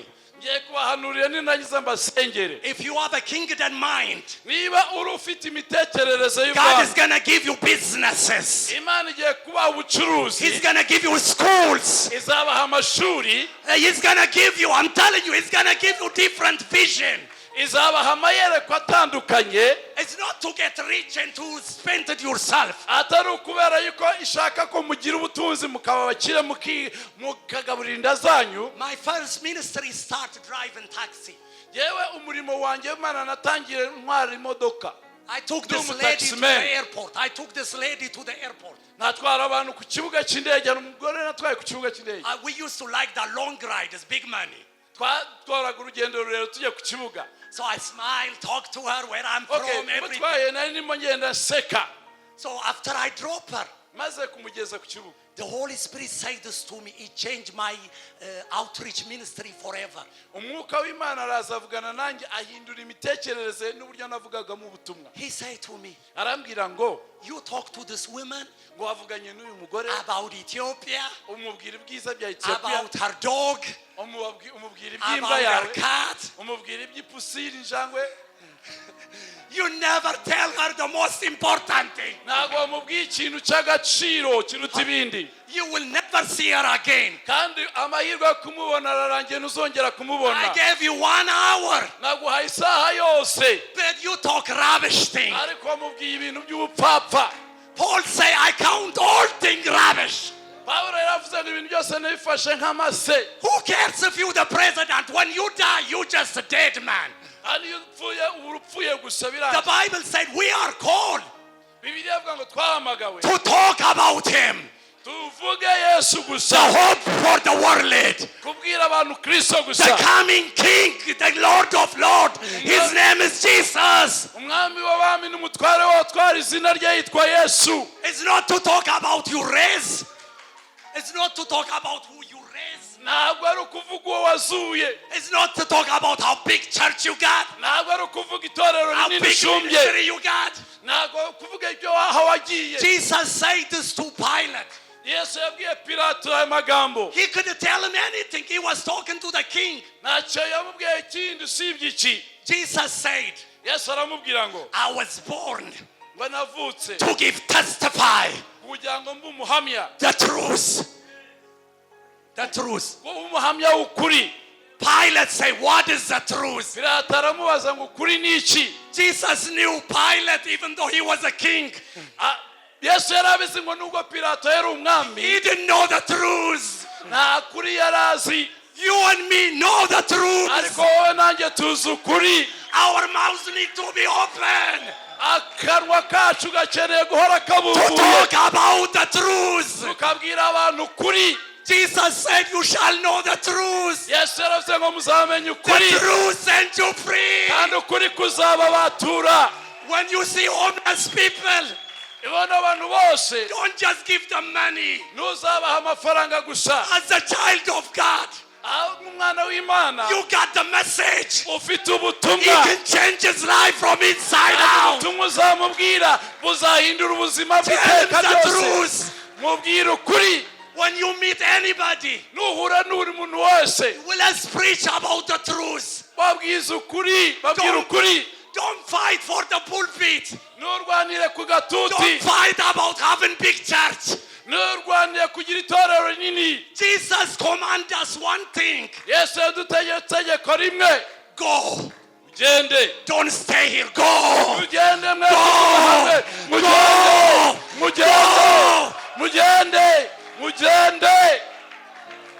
As you go, preach the truth. Cast the demon. You know why we don't see the revival? The revival and sign follows those who do the work of evangelism.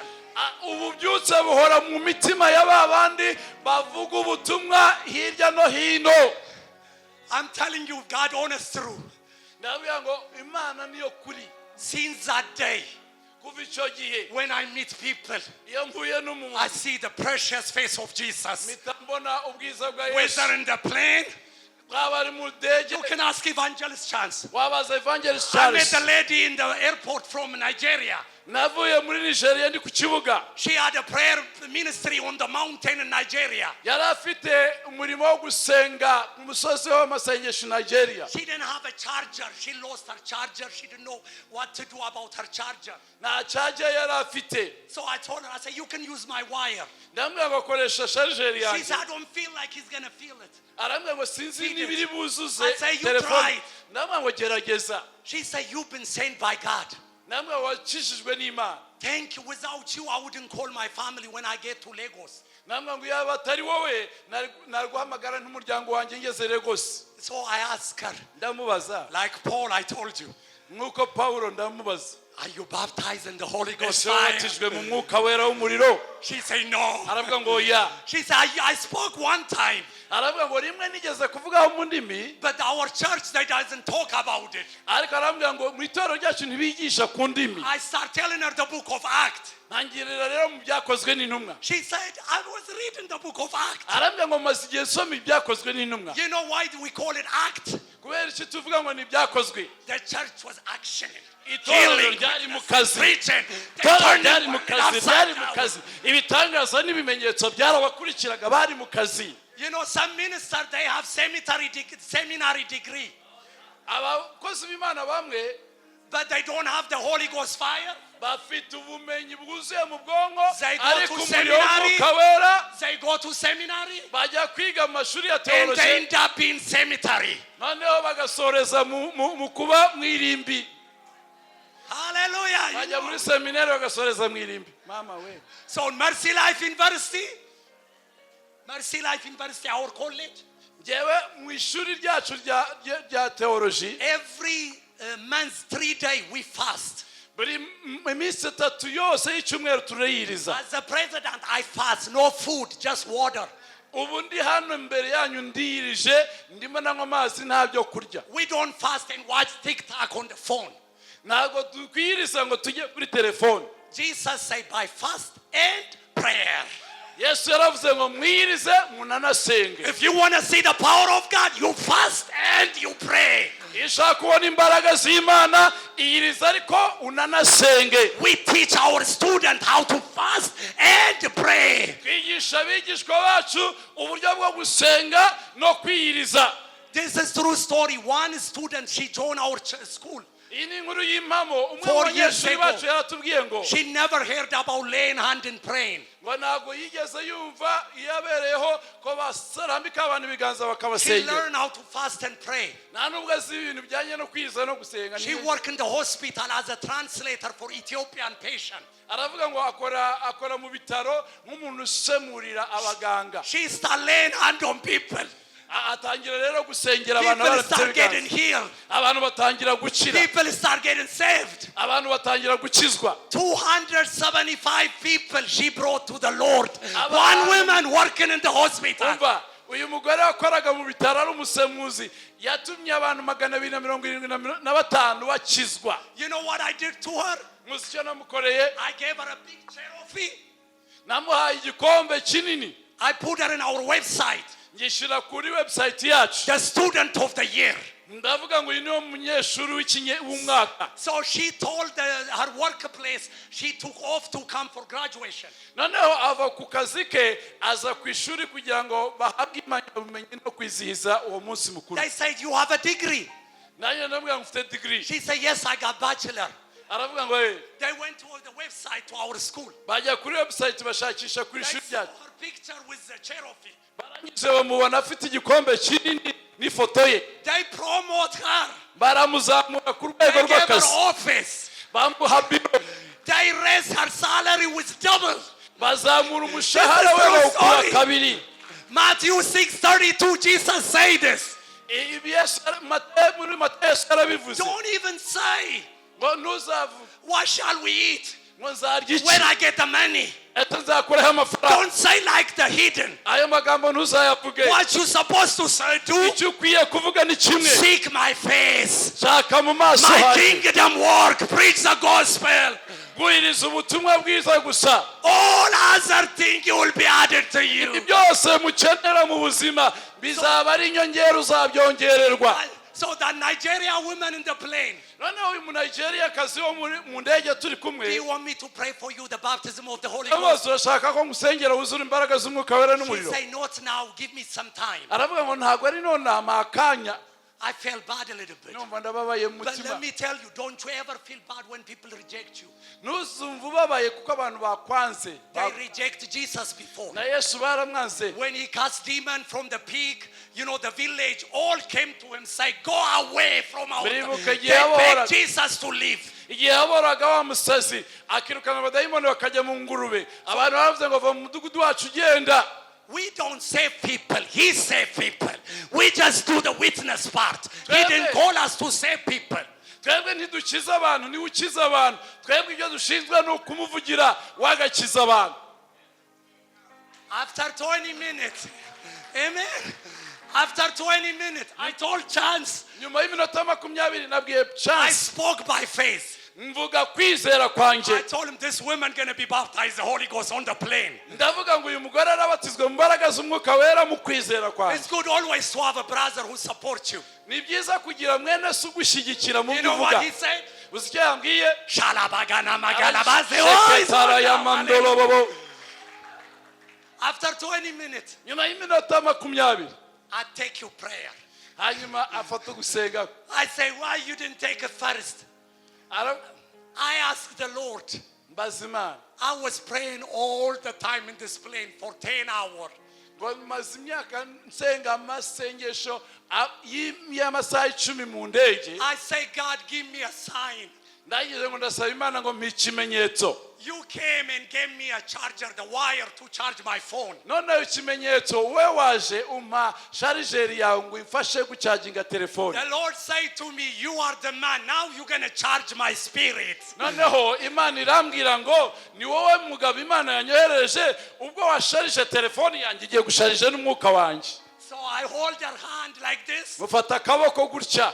I told her, please don't run away in the plane. They're going to kick us out. Ndamubwira ko Or they're going to do something. ntuze kunshika mu ndege ngo wirukanke. And the Holy Ghost comes, you're going to feel the heat. Ndavuga ngo uraza kumva mu mwuka wawe harimo umuriro uje. But we can control. You just pray slowly.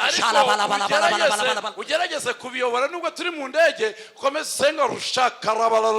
Guess what? I start doing it. Uzi icyo byaba God is my witness to you. Imana niyo muhamya wanjye. It wasn't 5 minutes.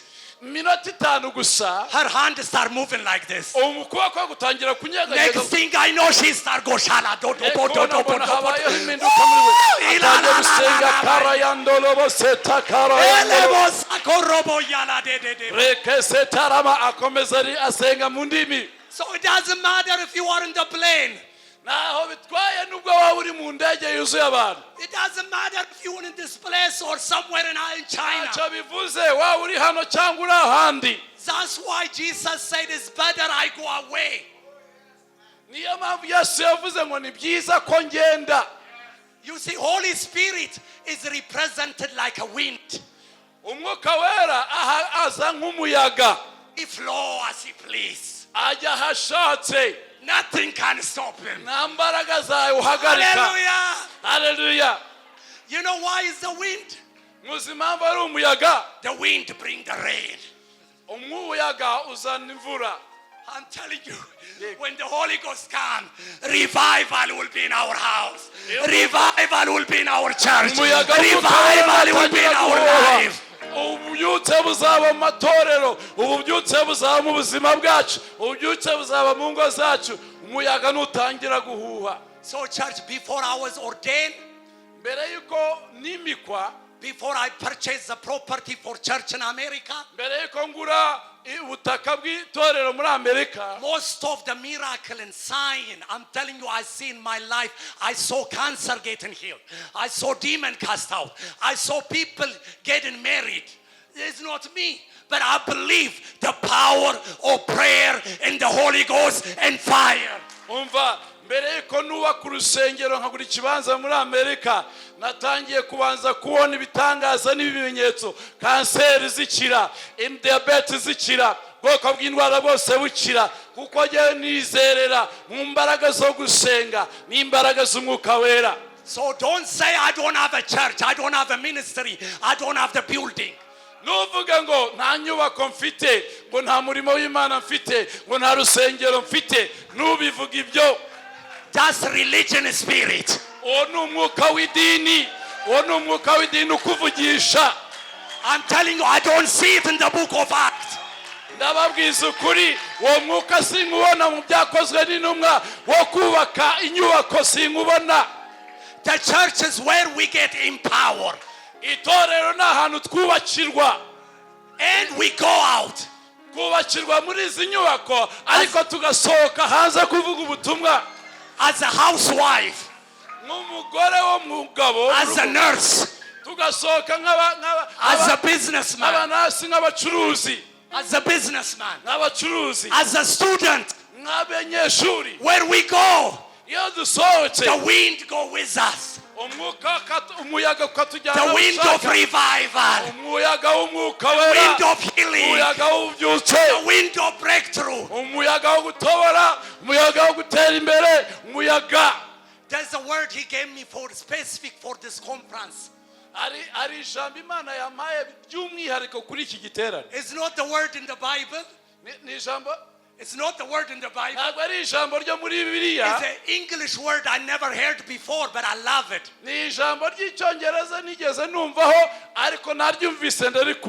Penetrate. Penetrate. Penetrate. Penetrate. You know what penetrate? Kuyoborwa.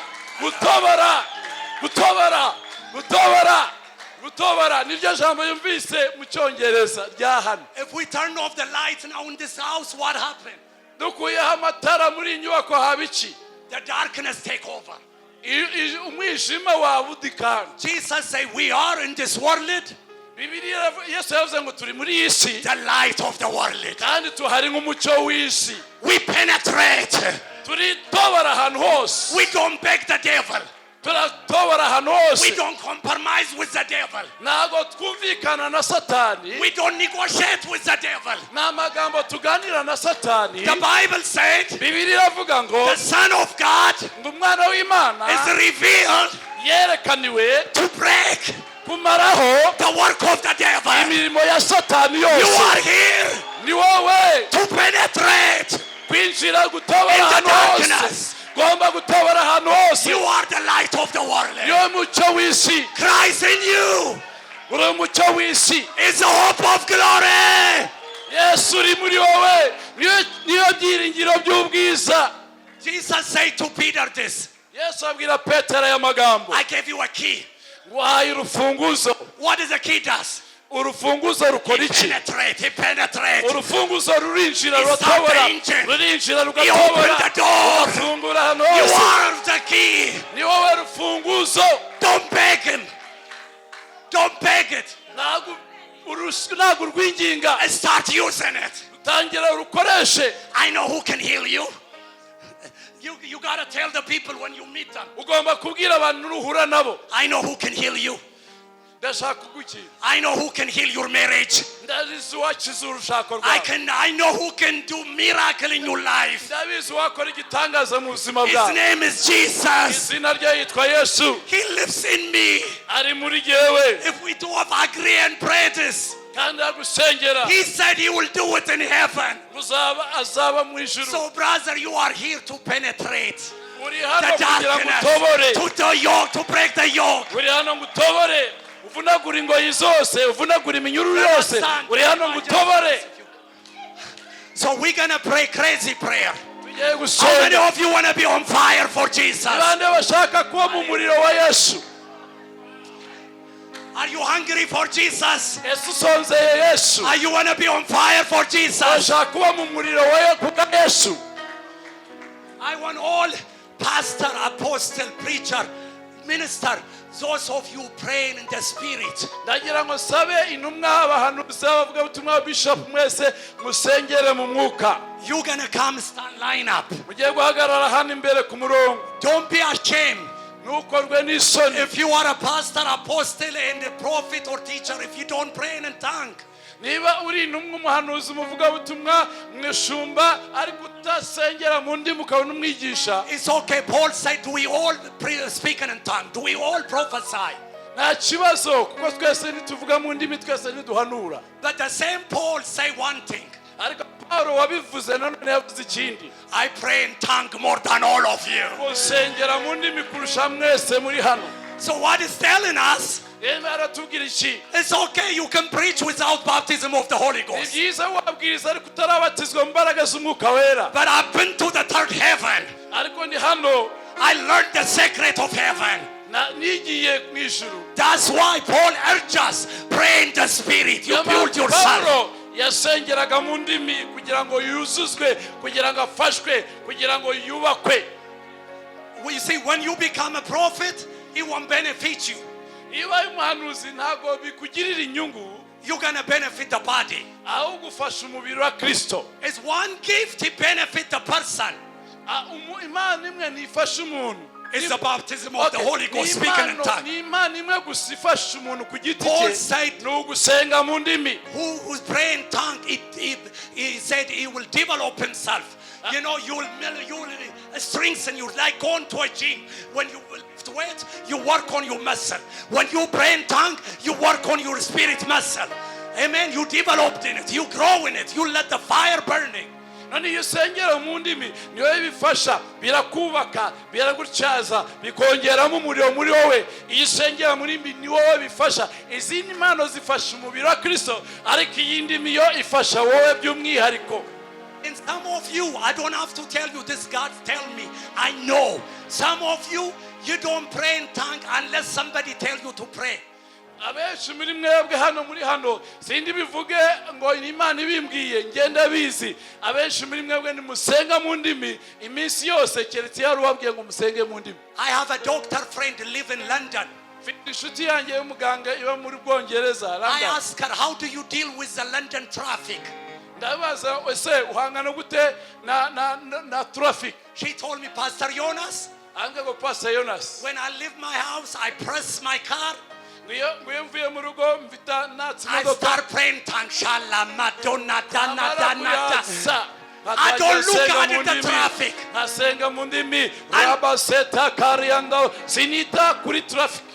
Until I get my office, I fill myself up by the Holy Ghost language.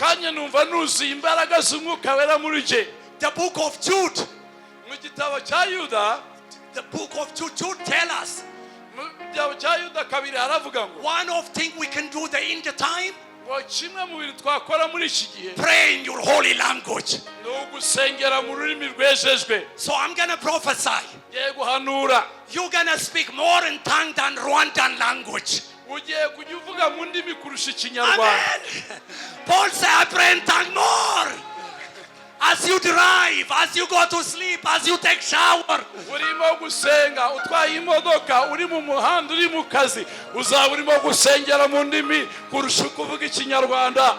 I'm telling you with chance, I'm telling you the truth. He didn't tell you earlier, but something he does often. When we are in the hotel, walking around, when we were in the street, I like it. I very much know his tongue. I hear it so many times. I'm telling you, he says shapa shapa, roba shapa, shaka shaka. Hallelujah. That's how you keep the fire going. So I want the minister to come, and Chance can add few things about prayer and the power of the Holy Ghost. We want you to come forward.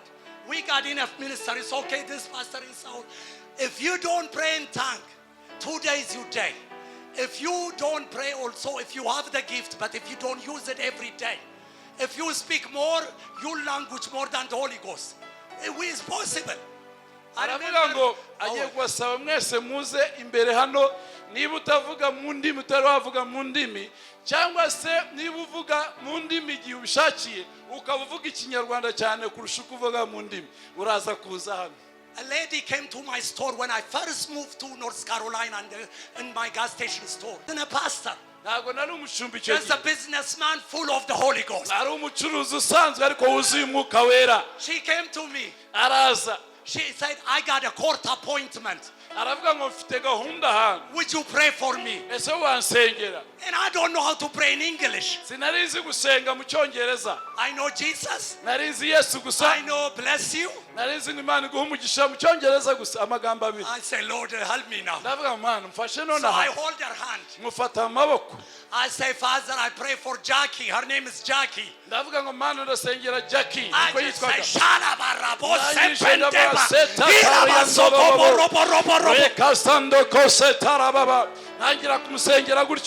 After I finished praying to her, guess what she told me?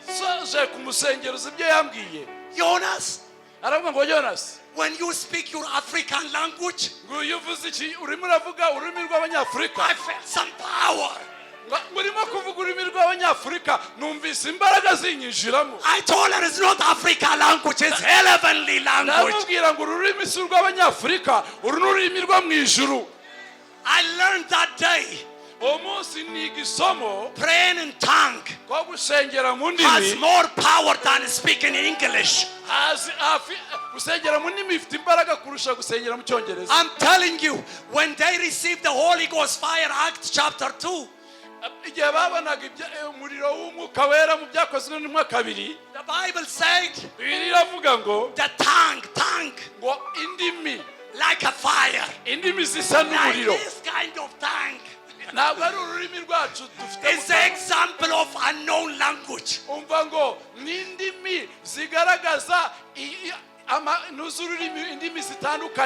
You remember when Isaiah saw God in the glory?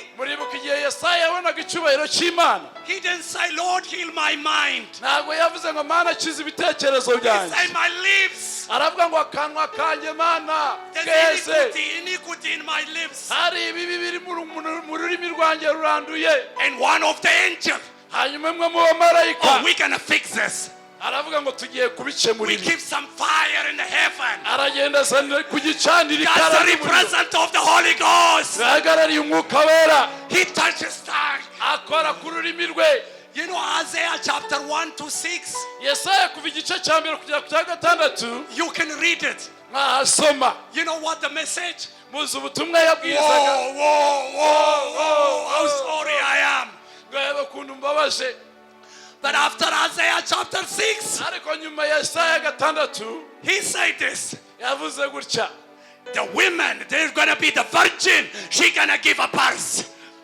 The women. Isaiah 6, Isaiah 9, Isaiah, the book of Isaiah from chapter 7 to all the way. He talks about Jesus.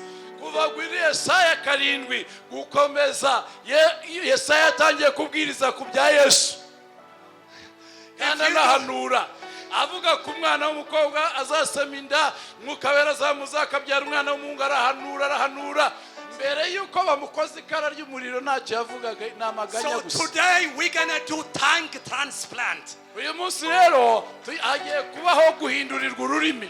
We're going to start speaking heavenly things. Tugiye gutangira kuvuga iby'ijuru. We're going to speak secret with God. Tuzajya dutangira kuvuga amabanga y'ijuru. The devil doesn't know what we say.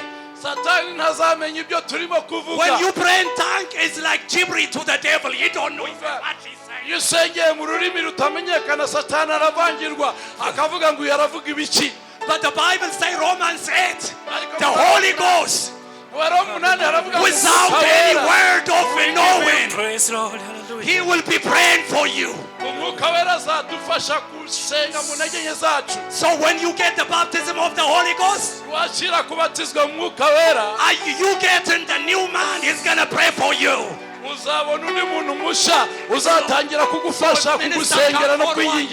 If the minister come forward, those of you who pray in tongues, those of you, if you come forward. Pastor Isaiah, if we can come forward, those of you praying in tongues, some of you minister, I want you to line up here. And then I'm going to ask Evangelist Chance to lead us on prayer.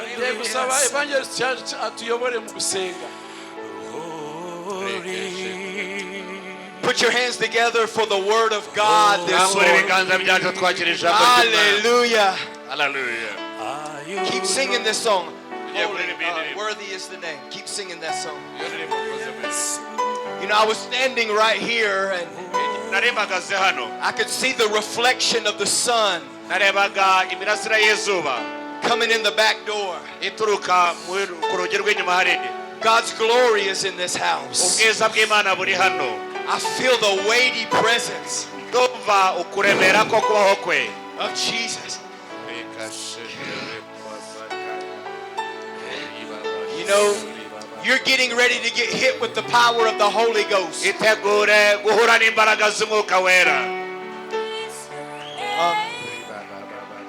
If you've never been baptized in the Holy Spirit, Niba utarigera ubatizwa mu mbaraga z'umwuka wera, I want you to come quickly to the front. ndagira ngo uze uhagarare hano imbere yacu. Don't you stay in your seat. Ntuguma aho mu ntebe, ngwino uhagarare I want hano. you to come right here. Ngwino uhagarare hano imbere hano. The power of the Holy Hari Spirit imbaraga z'umwuka wera. is in this room. Urabona hano mukuraho Bibiliya. Worthy is your name. Worthy is your name. Jesus. Lift your hands. Abandi murambura ibiganza byanyu, aho tugeze nawe ugeze arambura ibiganza byawe. If you need a fresh touch from Niba God, ukeneye kongera kuzuzwa umwuka wera I want you to ngwino. slip out of your seat. I want you to come quickly. Tebuka ushaka kongera kuzuzwa. The Holy Spirit is going to come upon you, Umwuka wera arakuzaho. and you're going to be changed into a Nawe different person. urahindurwa ubundi muntu. I feel the power. Ndumva imbaraga. I feel the glory. Ndumva ubwiza. I feel a fresh anointing. Ndumva amavuta mashya. Hataroko soto. Come. Enda mukomeze muze. Keep singing. Mukomeze kuririmbe. You deserve the praise. Worthy is your name. Mukomeze Lift your muze, hands. mukomeze muze. Worthy is Mukomeze muze, your mukomeze muze. name. Reba basheke. Mukomeze muze. Reba basheke. Mukomeze muze, mukomeze muze. Ushaka kongera kubatizwa, utarabatizwaho.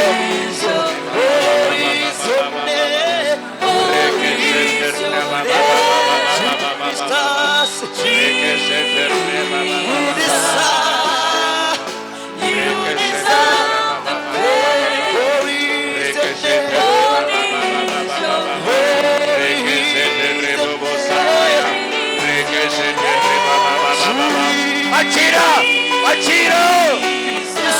Temura umutima wawe! Temura umutima wawe! Temura umutima wawe!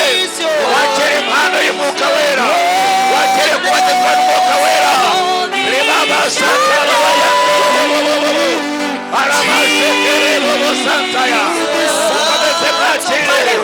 Akira imbaraga z'umwuka wera! Akira imbaraga z'umwuka wera!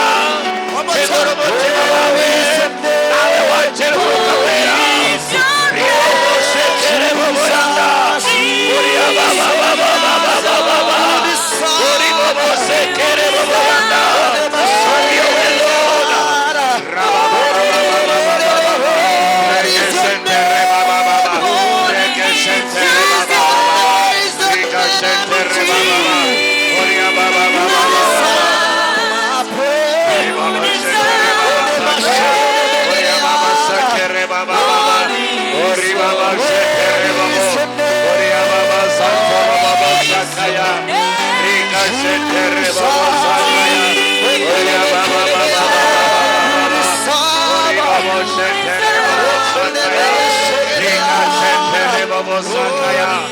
Riba